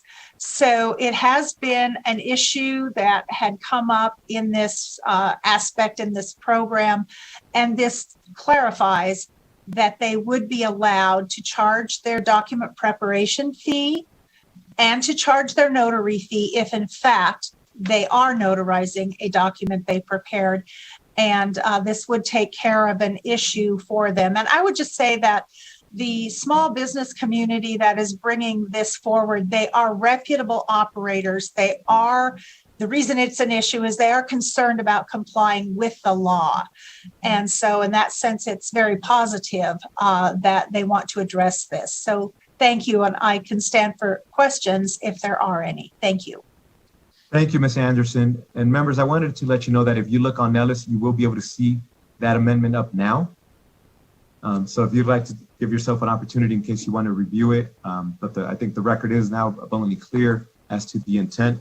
I do want to thank the small business community that came forth, specifically Mr. Rafael Arroyo, who has been working with us on trying to be compliant and doing everything to the dot in compliance with the law. And I appreciate Ms. Gail Anderson helping the small business community be in compliance and run a business successfully. So just thank you to them.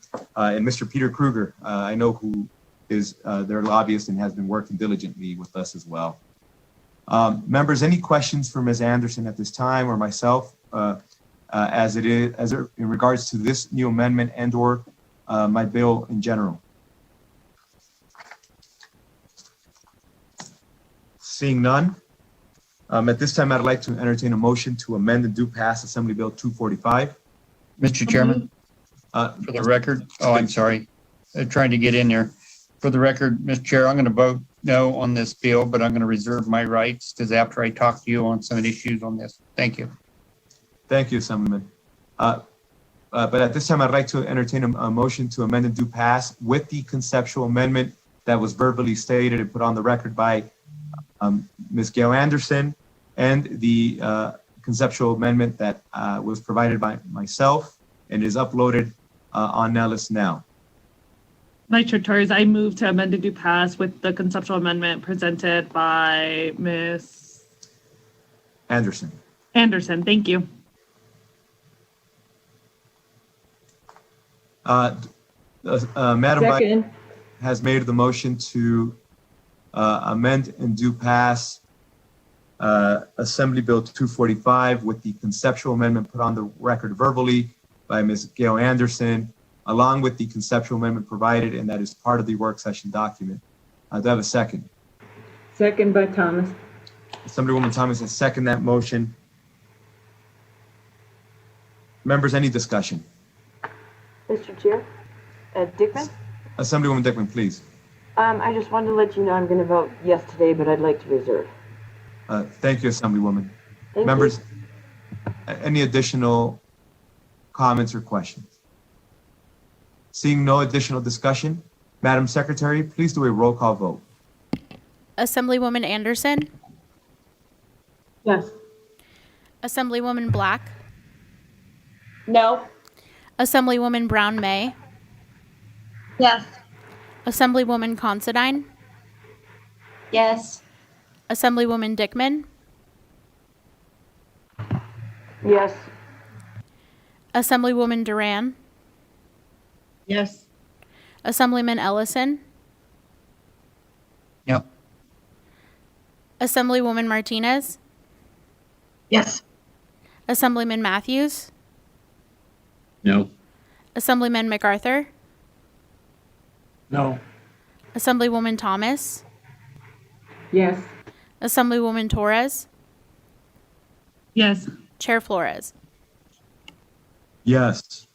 Please let the record reflect. We have 9 yeses, 4 noes. Motion carries. And I will do the floor statement myself. Next on the work session document is Assembly Bill 249. Mr. McDonald, please.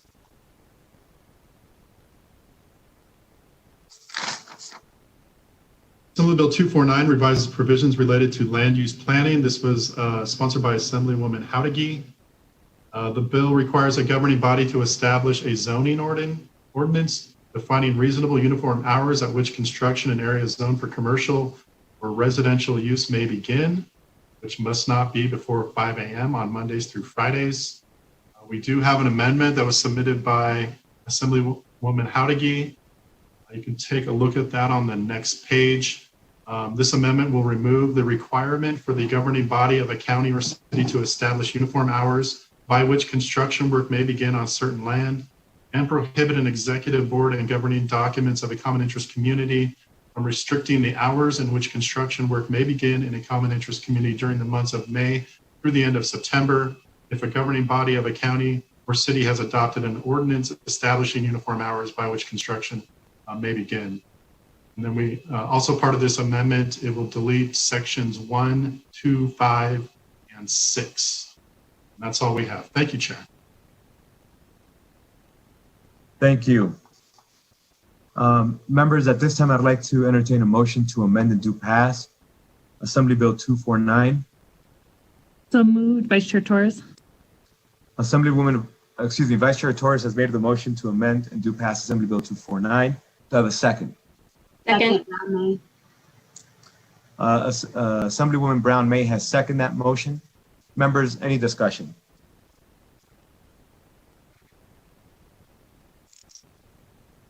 Seeing none, Madam Secretary, please do a roll call vote. Assemblywoman Anderson, Yes. Assemblywoman Black, No. Assemblywoman Brown May, Yes. Assemblywoman Considine, Yes. Assemblywoman Dickman, Yes. Assemblywoman Duran, Yes. Assemblyman Ellison,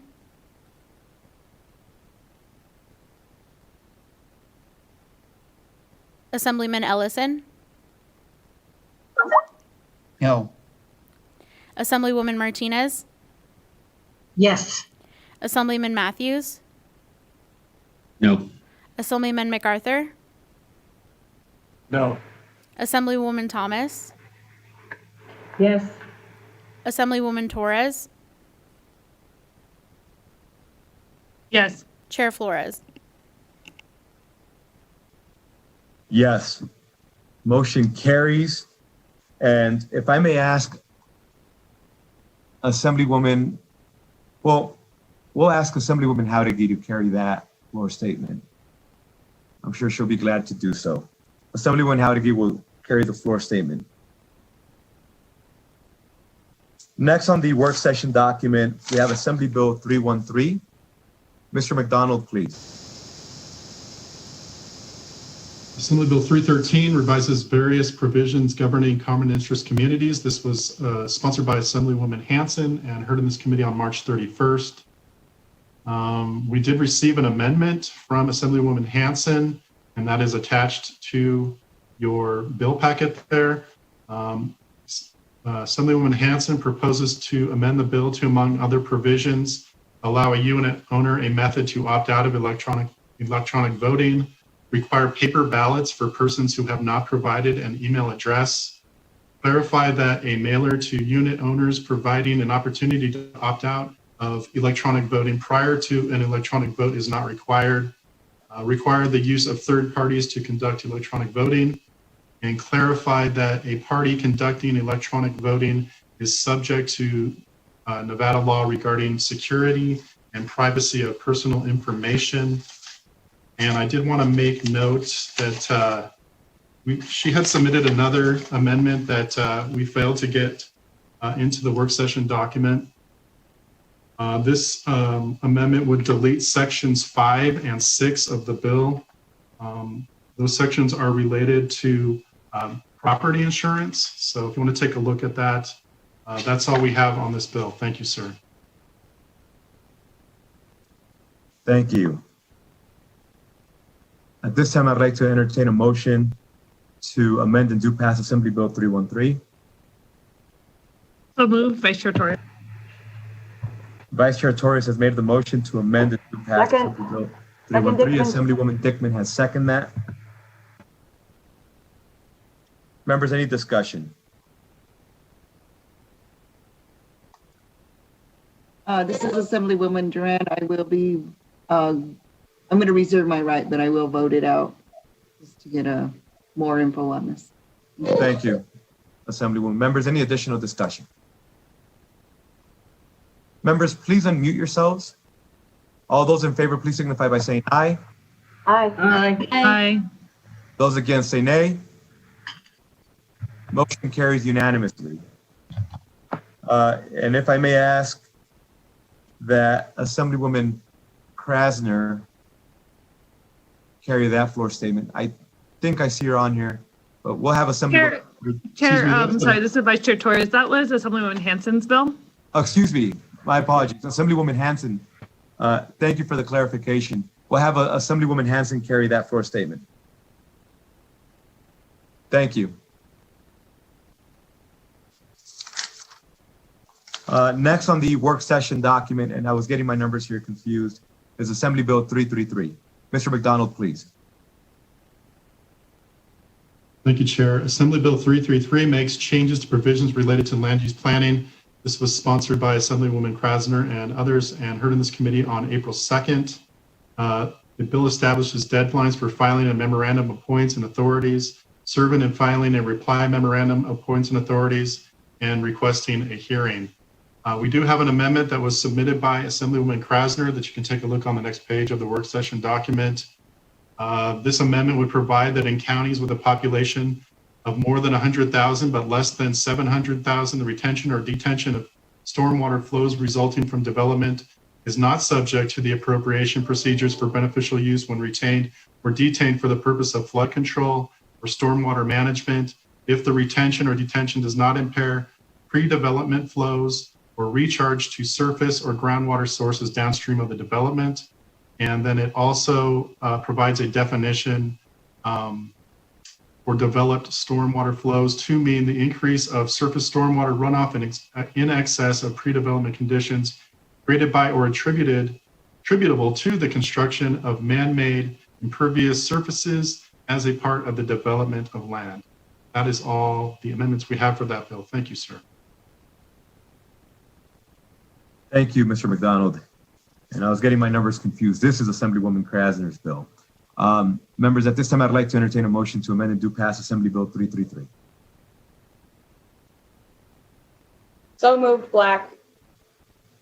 Assemblywoman Black has made the motion to amend and do pass Dickman. 333. That was second. Dickman. Assemblywoman Dickman has seconded that motion. Members, any discussion? Seeing none, members, please unmute yourselves. All those in favor, please signify by saying aye. Aye. Aye. Those against say nay. Motion carries unanimously. And we'll assign this floor statement to Assemblywoman Krasner. Next on the work session document is Assembly Bill 335. Mr. McDonald, please. Assembly Bill 335 revises provisions governing the redevelopment of communities. This was sponsored by Assemblywoman Summers Armstrong and heard in this committee on April 6th. The bill reorganizes existing requirements for an employment plan that apply to a redevelopment project undertaken in a redevelopment area of a city whose population is 500,000 or more. And we do have a couple of amendments that were discussed during the hearing. These are being proposed by Chair Flores. And these amendments propose to amend the bill to delete the word physical with regard to disabilities and expand the definition of gender to include people who do not identify as one of the two main sexes. That's all we have on this bill. Thank you, Chair. Thank you, Mr. McDonald. Those amendments were proposed based on the feedback that we heard during the hearing. I know Vice Chair Torres had brought up a specific concern that we could have legal address now, specifically as to I think, Madam Vice Chair, your request was that we defined a specific phrase. Is that correct? Yeah, give me 1 second. I don't have the exact bill language in front of me, but I think it was economically disadvantaged. Yes, and I think we could have our legal join us and just explain why it is that it's not defined and how it is used in statute currently. Ms. Sturdivant, please. Hi, this is Erin Sturdivant, Legislative Counsel Bureau. Under existing law in NRS 279482, an employer is already required to submit an employment plan that describes how they will employ persons who are economically disadvantaged. That's been in existing law since 1997 or 1993. So this bill actually just takes the existing requirements in NRS 279482 relating to the employment plan and relocates it to a new section that only applies to the employment plan. The new provisions in this section only relate to contractors and subcontractors. So that's really the only new language that's going in, and the rest is just being moved from existing law. To the extent that the bill requires reporting after the fact, it's still related to the employment plan that is required under existing law. Thanks. Thank you, and thank you for the clarification. I appreciate that. Thank you, Madam Vice Chair. Thank you, Mr. Sturdivant, for clarifying that on the record, as I know that was some of the concerns that some of the members had. At this time, I'd like to entertain a motion to amend and do pass Assembly Bill 335. So moved, Considine. Second, Vice Chair Torres. Assemblywoman Considine has made the motion to amend and do pass Assembly Bill 335. And the second was by who? Torres. Madam Vice Chair Torres has seconded that motion. Members, any discussion? Seeing none? No, I have a question, please. Assemblywoman. Please. On the existing law, she said, does it require a reporting mechanism now in the existing law? Ms. Sturdivant, please. Existing law requires the employer to submit the employment plan that includes plans to employ people who are economically disadvantaged. Sections 3 and 4, I believe, add new language that require updates on this plan. So that is new to law if adopted. Thank you.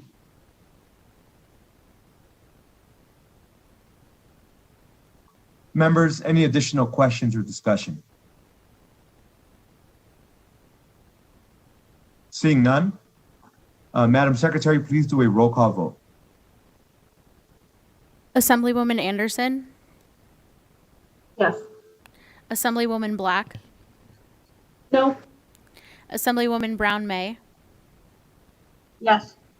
Assemblywoman Considine, Yes. Assemblywoman Dickman, No. Assemblywoman Duran, Yes. Assemblyman Ellison, No. Assemblywoman Martinez, Yes. Assemblyman Matthews, No. Assemblyman MacArthur,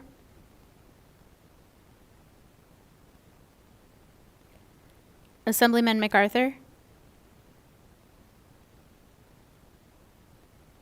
No. Assemblywoman Thomas, Yes. Assemblywoman Torres, Yes. Chair Flores.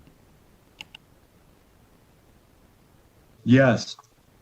Please let the record reflect we have 8 yeses, 5 noes. Motion carries.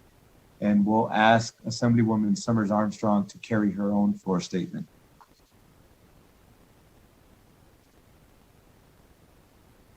Next on the work session document is Assembly Bill 340. Mr. McDonald, please. Thank you, Chair. Assembly Bill 340 provides for the review of certain administrative regulations by the legislature. This was sponsored by Assemblyman Matthews, and it prohibits a state agency from adopting a regulation if the agency determines that the economic impact of the proposed regulation is $10 million or more. We did receive an amendment from Assemblyman Matthews on this bill, and you can see that on the next page of your work session document. Assemblyman Matthews proposes to amend the bill to remove the existing language and instead require the Legislative Commission to appoint a committee to study the number of regulations that would be captured under the original provisions of the bill and the cost to conduct an economic impact on those regulations. That's all we have for this bill. Thank you, sir.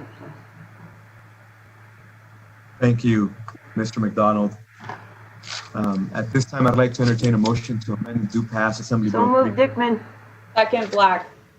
Thank you. Assemblywoman Dickman very enthusiastically made the motion to amend and do pass Assembly Bill 340. And Assemblywoman Black has enthusiastically supported that and second the motion. Members, any discussion? This Yes, is sir. I'm sorry, go ahead. This is Assemblyman Matthews. I thought I heard somebody else speak up. I just wanted to thank the committee members for working on this. I know in the original hearing for the bill, a number of questions were asked, and because this is a relatively new concept here in Nevada, the answers were not able to be provided, and the amended version of the bill will have a study to provide those very important answers. I want to mention also in addition that as this moves forward, I will continue to amend it to make sure that the commission that would conduct this study will include some non-voting members drawn from a number of backgrounds, academia, private sector economists, representatives of the affected agencies, to make sure that we really have good representation from a number of viewpoints as we move forward. So thank you, and thank you, Mr. Chair. And Mr. Chair, this is Assemblywoman Thomas. Please, Assemblywoman. I will be a no on this. I reserve my rights. Thank you, Assemblywoman. Members, any additional comments or questions? Mr. Chair, Assemblywoman Brown May. Please. Thank you. I just have a clarifying question relative to this conceptual amendment. I don't see, does it designate that the members of this legislative committee will be paid or unpaid during the interim as we do this? I'll defer to Mr. McDonald on that, who I know has more familiarity with how these interim studies are conducted. Thank you, Chair. This is Jared McDonald. As I understand, so these would be members of the legislature, so they would receive the daily per diem that is allowed by law that all legislators receive when they serve on interim committees. Thank you, Mr. McDonald. Members, any additional questions? Feel free just to unmute yourself and ask. And we're moving quickly, Chair please. Flores, I just want to let you know, I'm going to go ahead and vote for this to get out of committee, but I reserve my right to change my vote on the floor, but I'll probably speak with the sponsor ahead of that. Thank you, Madam Vice Chair. Members, any additional questions, comments? Seeing none, Madam Secretary, please do a roll call vote. Assemblywoman Anderson, Yes. Assemblywoman Black,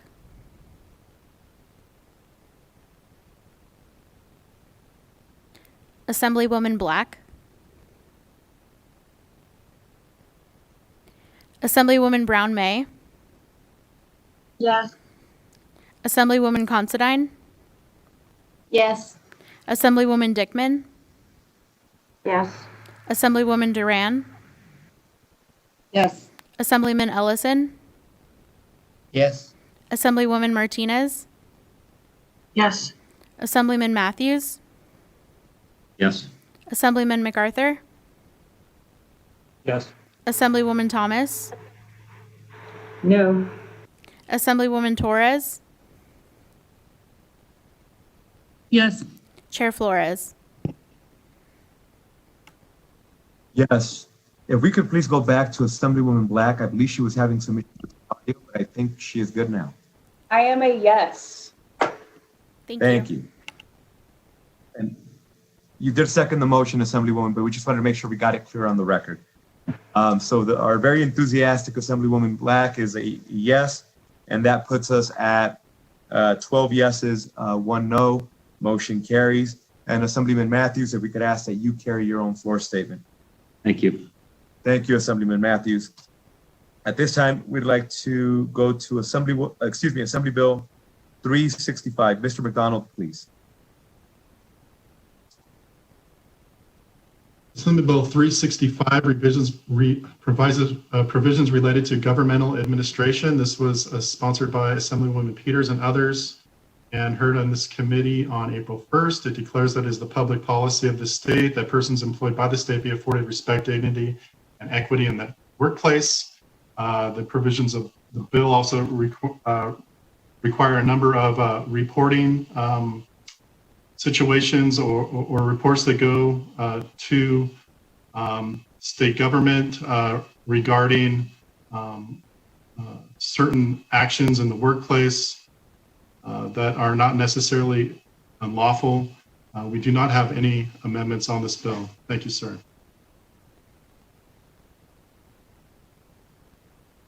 Thank you, Mr. McDonald.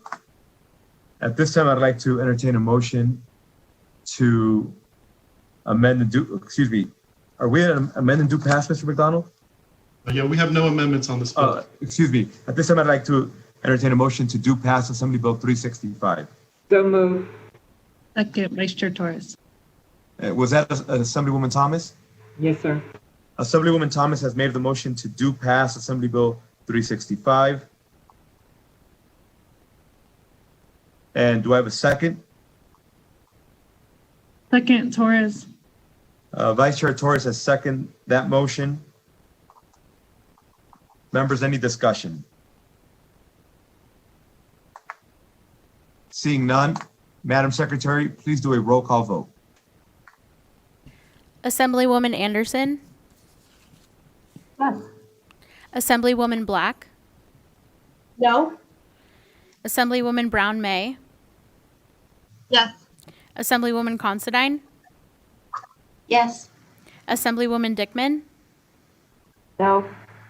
Assemblywoman Duran, Yes. Assemblyman Ellison, No. Assemblywoman Martinez, Yes. Assemblyman Matthews, No. Assemblyman MacArthur, No. Assemblywoman Thomas, Yes. Assemblywoman Torres, Yes. Chair Flores. Yes. At this time, please let the record reflect that we have 8 yeses, 5 noes. Motion carries. And we'll ask that Assemblywoman Peters carry her floor statement. All right, members, I wanted to give you an opportunity. We're going to go into a 1-minute recess. And in that 1-minute recess, if you could just please give yourself an opportunity to digest the hearings we had this morning and see if you're comfortable with moving any one of those 3. If you could just give us a heads up. Again, I don't have the desire to put up a bill and then just kill it. No need for us to do that. If you don't like it, just let me know. And if it has the votes, it has the votes. And if it doesn't, it doesn't. So please review the 3 bills that we heard this morning again. And then also I have Assembly Bill 139. You will notice that there is a new amendment that was recently uploaded to Nellis. If you could please review that amendment. We do have Mr. Walker, who is going to join us at that time and can address any questions you may have or concerns. I will myself explain how we got to that amendment, but I just wanted to make sure that you all had an opportunity and nobody was caught unprepared. So at this time, I'm going to go into 1 minute recess. We will come back. And I said 1 minute recess, but we'll come back at exactly 10:35. Just want to give you an opportunity to review that, and we'll be back. We're in recess.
Members, if I could have you start making your way back. As soon as we get everybody back in, we'll get started. Hi, Chair Flores. This is Cindy with Broadcast. If you could just let me know a heads up so we can unmute.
Chair, broadcast is now ready, and you may call the meeting to order when you're ready.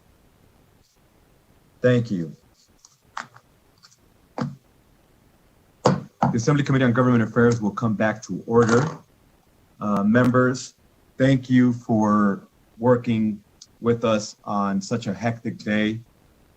I just wanted to make it abundantly clear that this is the nature of this building this week, every single session. Unfortunately, there is nothing unique to what we are seeing today. If you go back, any other session today looks identical. It's hectic. It's here are several bills, move them out, running around with amendments. It's just the nature of how things work when we have 120 days to try to resolve all the problems of our state. And so please don't assume and or take that the chaoticness of this particular week is somehow by design. We just have to move everything out of the way, and unfortunately, that is what we do and endure every single session. I would like to come back to the work session document. On the work session document, there's Assembly Bill 139. If you had an opportunity to go on Nellis, you'll see that there is an amendment that was provided by myself, and it was uploaded by Mr. Matt Walker. I hope you had an opportunity to review that. Mr. McDonald will go through that, but Mr. Walker is on the line should you have any additional questions for him. But next on the work session document is Assembly Bill 139. Mr. McDonald, please. Thank you, Chair. Assembly Bill 139 revises provisions related to local governments. This bill was sponsored by Assemblyman Yeager and others. Assembly Bill 139 authorizes the governing body of a county or city to transfer money from an enterprise fund to pay the cost of constructing one or more fire stations under certain circumstances. The bill also creates an exception to the requirement for the county or city to reduce the fees it charges for barricade permits, encroachment permits, and building permits when the balance in the enterprise fund exceeds a certain amount. And we do have one amendment. I think perhaps it'd be best to turn it over to Mr. Walker at this point to present that amendment. Thank you, sir. Thank you, Mr. McDonald. Mr. Walker, please. Thank you, Mr. Chairman. Matt Walker on behalf of the Southern Nevada Home Builders for the record. We have been working with Chair Flores on the amendment that's before the committee today.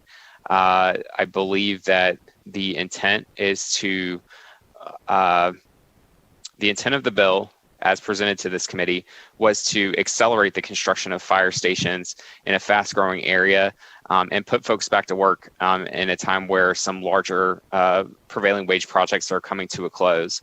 In the spirit of that, the chair has offered these additional enhancements to the bill that I think really match the spirit of the initial bill as drafted, and that it ensures that there's not an over transfer of funds from those building enterprise fund and an unnecessary reduction in capital expenditures.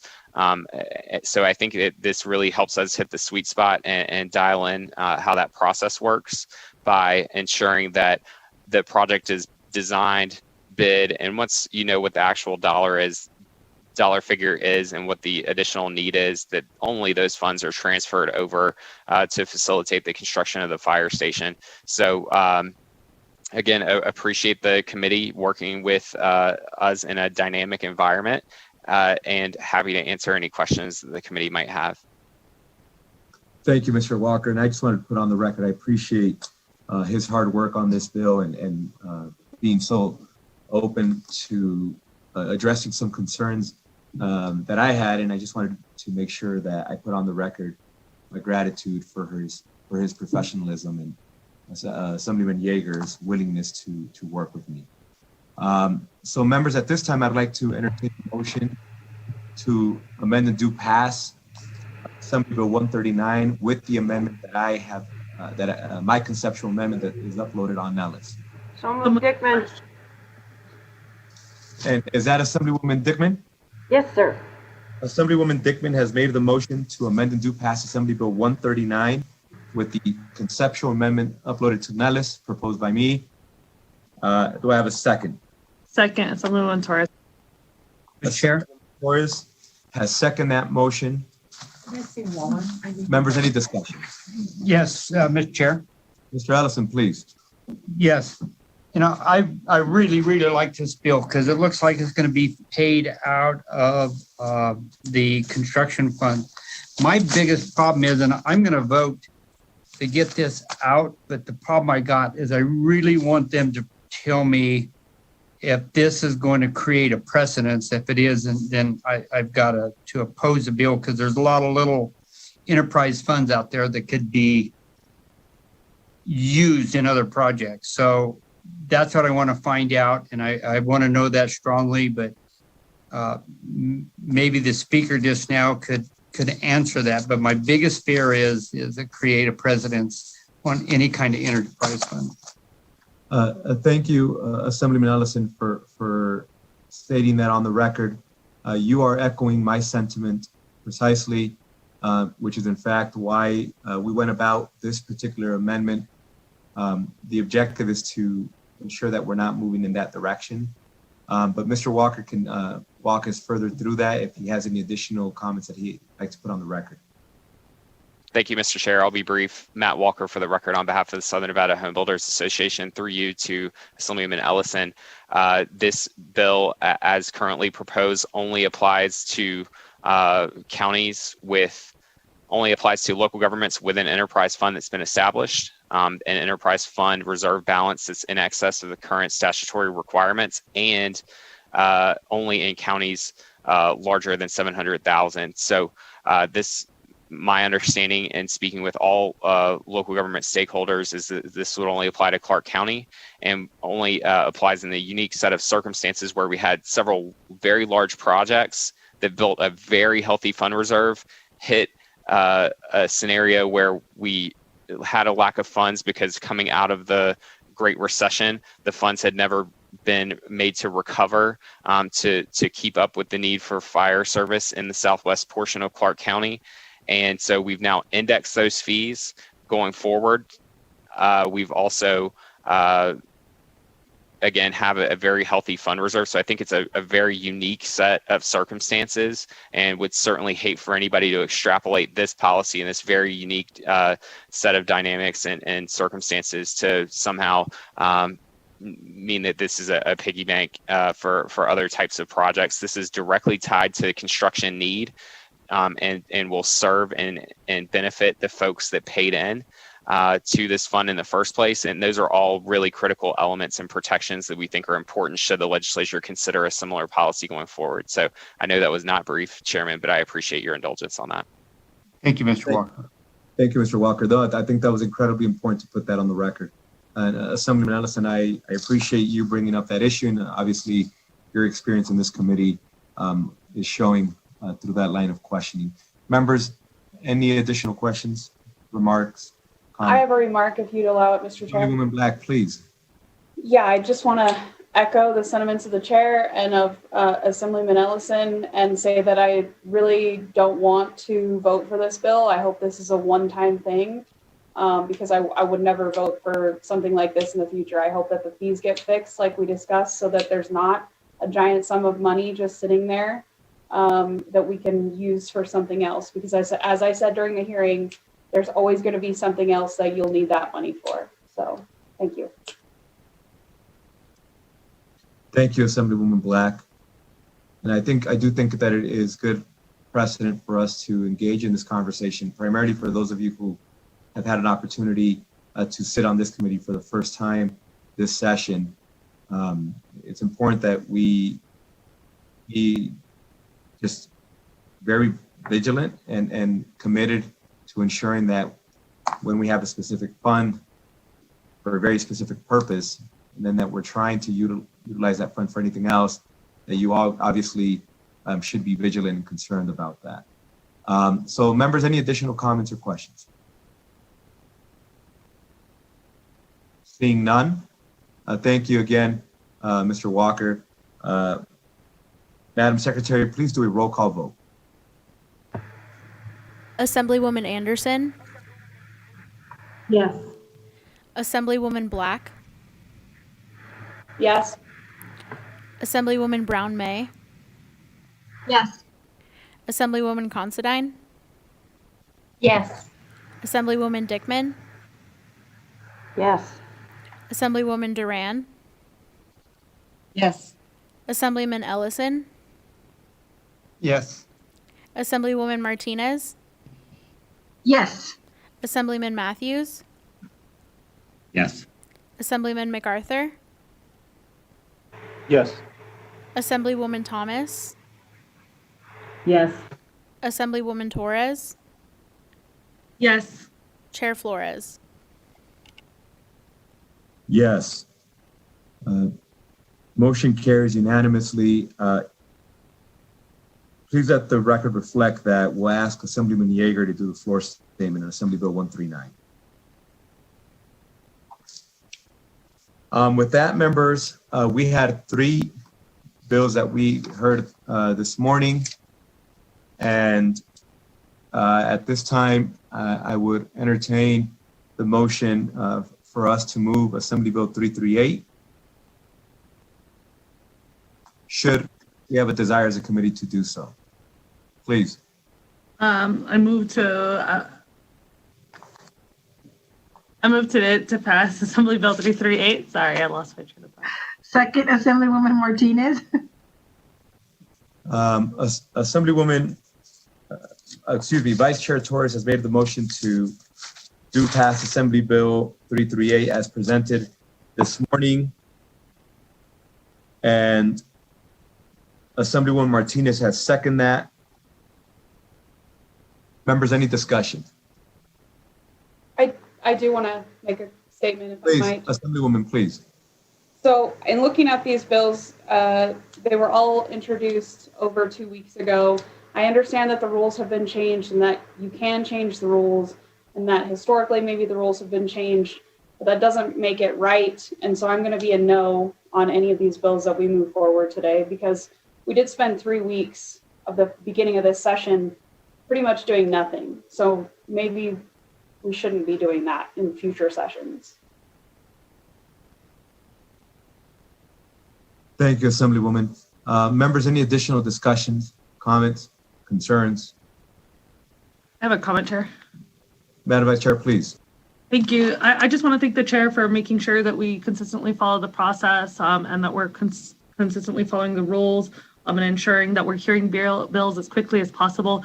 I know the last couple of weeks have been really challenging, but I really appreciate that the chair has made every attempt to schedule as many hearings as possible so that we can have this dialogue and for making sure that we had these conversations today. I think we had a really positive dialogue this morning. Thank you. And Assemblywoman Black, I do echo your sentiment as to having frustration with the process. I agree with you. It shouldn't be this way. Meeting for 120 days to do this much work, I don't know that that's the most effective way for us to do the people's work. Ideally, we should devote a lot more time to a lot of what we do, but that's the process we are in. So, please know that unfortunately, we just have to get the people's work done in this amount of time. I will say, and I hope that you agree with this sentiment, I very specifically try to put very non-controversial bills for today. I could, if I wanted to, have by design purposefully waited and put some very controversial bills that did a lot today and then forced it out. I tried to have something that I thought was pretty leveled and not too heavy one way or the other for today. And as you all know, the entire past 2 weeks, we've had very, very heavy agendas. So it would have been very difficult for us to have forced these 3 bills any other day.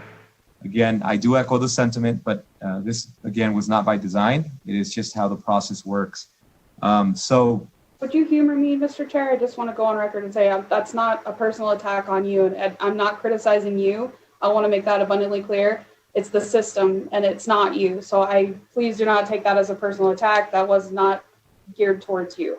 So please don't take it that way. No, and thank you, Assemblywoman Black.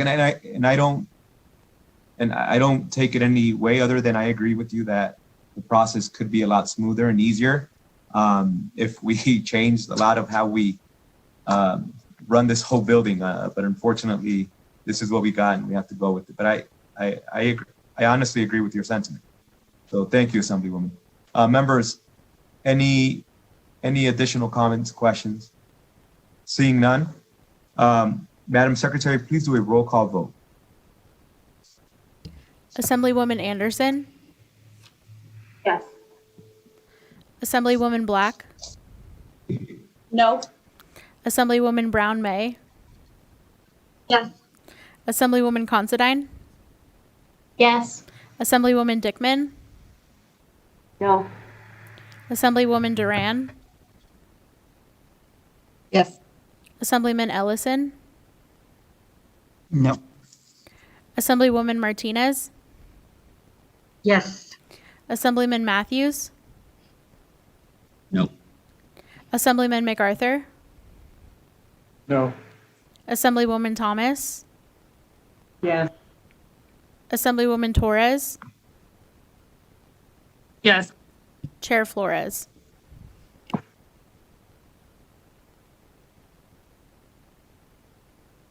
I will also be a no, but we do have seven yeses, 6 noes. Motion carries. And I will ask that Assemblyman Ornlicker carry that floor statement.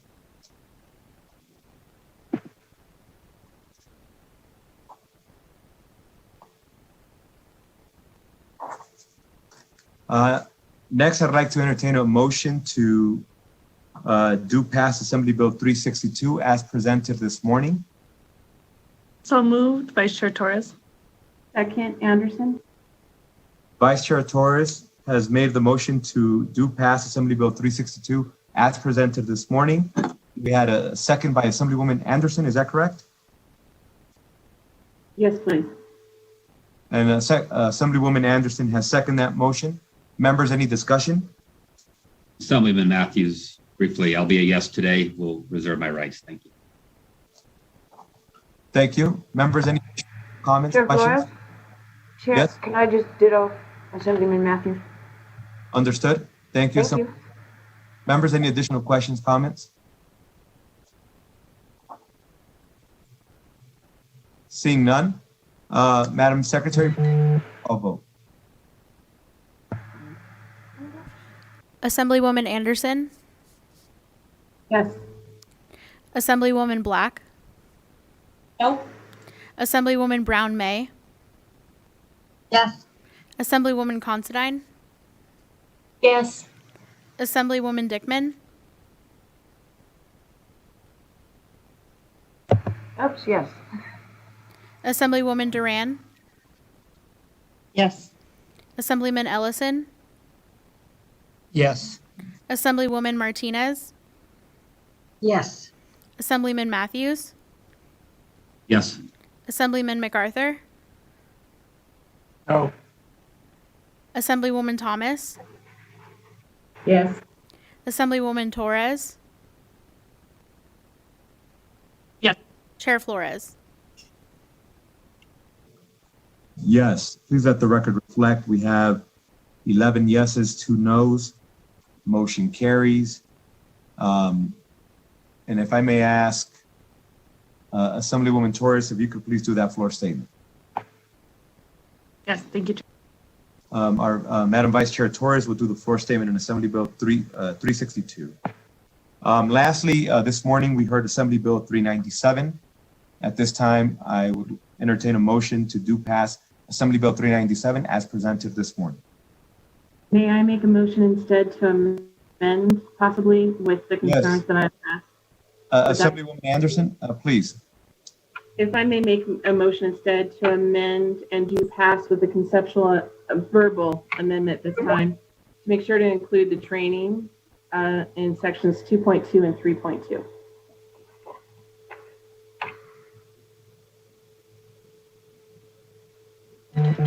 Good woman. Members, Assemblywoman Anderson has made the motion amend and do pass Assembly Bill 397 with a conceptual amendment that's been offered verbally to add the language of training to sections 2.2 and 3.2 of the bill. Do I have a second? Second, Duran. Assemblywoman Duran has seconded that motion.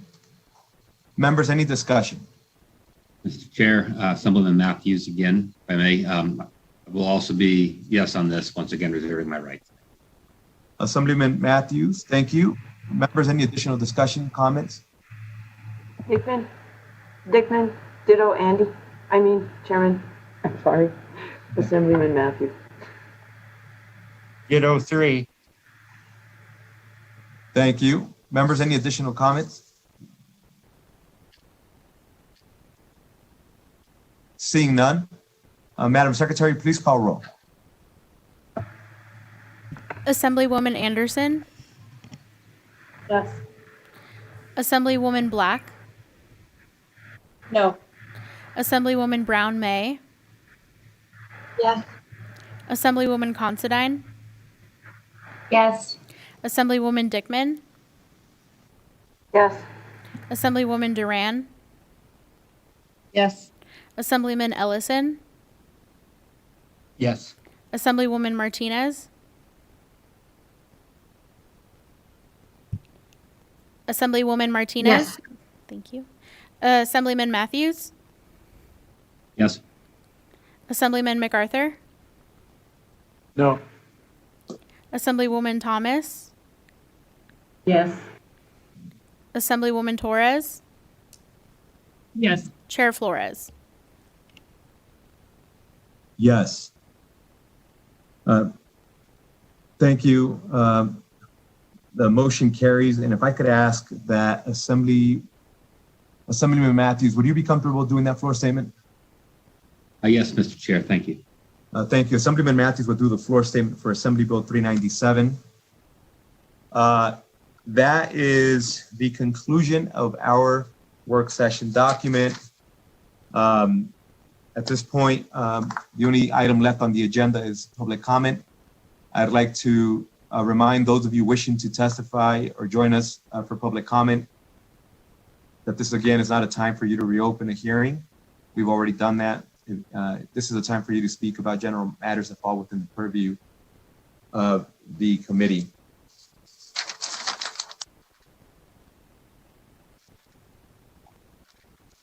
At this time, we'll go to the lines. Broadcast, please. To take place in the public comment queue, please press *9 now.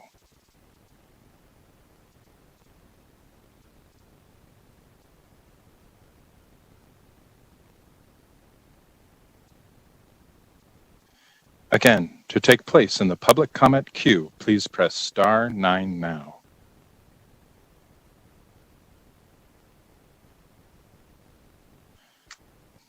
Chair, the public line is open and working, but there are no callers at this time.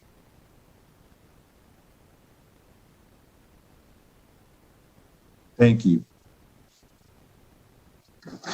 Members, I'm going to address one quick matter, 1 minute recess.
Broadcast, we're ready to come back.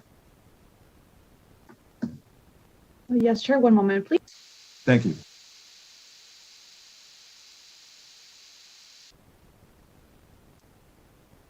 Chair, we are ready whenever you're ready.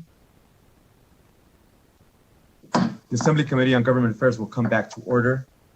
Members, as you may recall, yesterday I presented Assembly Bill 131 that dealt specifically with body cams.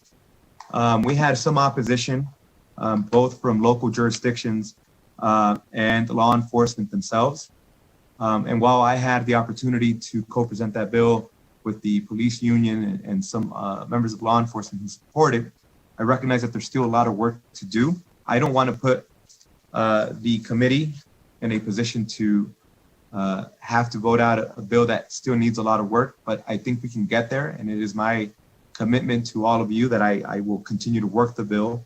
However, to allow for the bill to go through its course and that we get the stakeholders to work on it, I would like to, as you know, Assembly Bill 131 was eligible for exemption.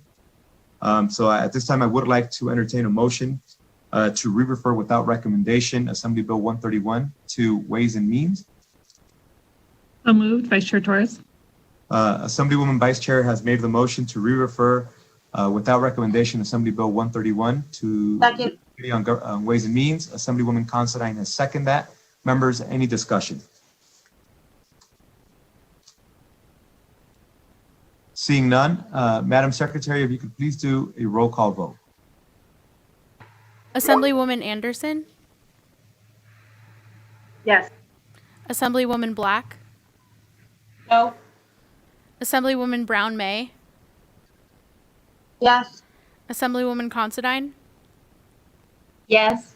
Assemblywoman Dickman, Yes. Assemblywoman Duran, Yes. Assemblyman Ellison, Yes. Assemblywoman Martinez, Yes. Assemblyman Matthews, Yes. Assemblyman MacArthur, No. Assemblywoman Thomas, Yes. Assemblywoman Torres, Yes. Chair Flores. I got 356. Yes. Motion carries. Again, members, recognize that all we are doing with that motion is moving the bill so that we can continue to work with stakeholders and give it some more breathing room. And that is all we are doing. Also, if I could correct the record, I specifically indicated that the motion to re-refer Assembly without recommendation, Assembly Bill 131 was seconded by Assemblywoman Considine. That was I misheard, and it was actually Assemblywoman Brown May who seconded that motion. So we could please clarify the record that the motion was originally done by Vice Chair Torres and seconded by Assemblywoman Brown May. Members, with that, we are at the end of our agenda for today. I just wanted to congratulate all of you. We heard almost 70 bills in a very short amount of time, just in this committee alone. We've moved a very heavy, large amount of bills. And I hope that it was in the spirit of bipartisan work, as we had members from both sides of the aisle who had an opportunity to hear and move bills. We've worked on very important issues dealing with veterans, protections for employees, helping our employers, small businesses, helping our agencies and different other local governments. I think you should be very proud of the work we've accomplished this far. And if you reflect on just how little amount of time we've actually been here and just how much we've accomplished as a committee. And more importantly, I just wanted to say thank you to Mr. McDonald, Ms. Sturdivant, Ms. Judy Bishop, all our secretaries and our committee staff. They are obviously the only reason that we ever achieve anything in this building, and it's important that they get that credit. We come into this building, give them a bunch of directions, often misguided, and they figure it out and work with us. So, I just wanted to express how incredibly grateful I am to have such an amazing team, session after session. I know they've worked incredibly hard, and I know they don't sleep very much. So I just wanted to say thank you to them, how incredibly appreciative we all are. I know we don't say that enough, but hopefully I won't ask for any amendments or ask you to do anything. And today I just wanted to say thank you to you all. We will not be meeting on Monday. I think you all are in that. So we won't have a meeting this Monday. That will give you some breathing room to relax, and hopefully you can spend some good quality time with your families over the weekend. Members, appreciate the work, and I would like to adjourn just in honor of our incredibly hardworking staff who make this building work year after year. This meeting's adjourned.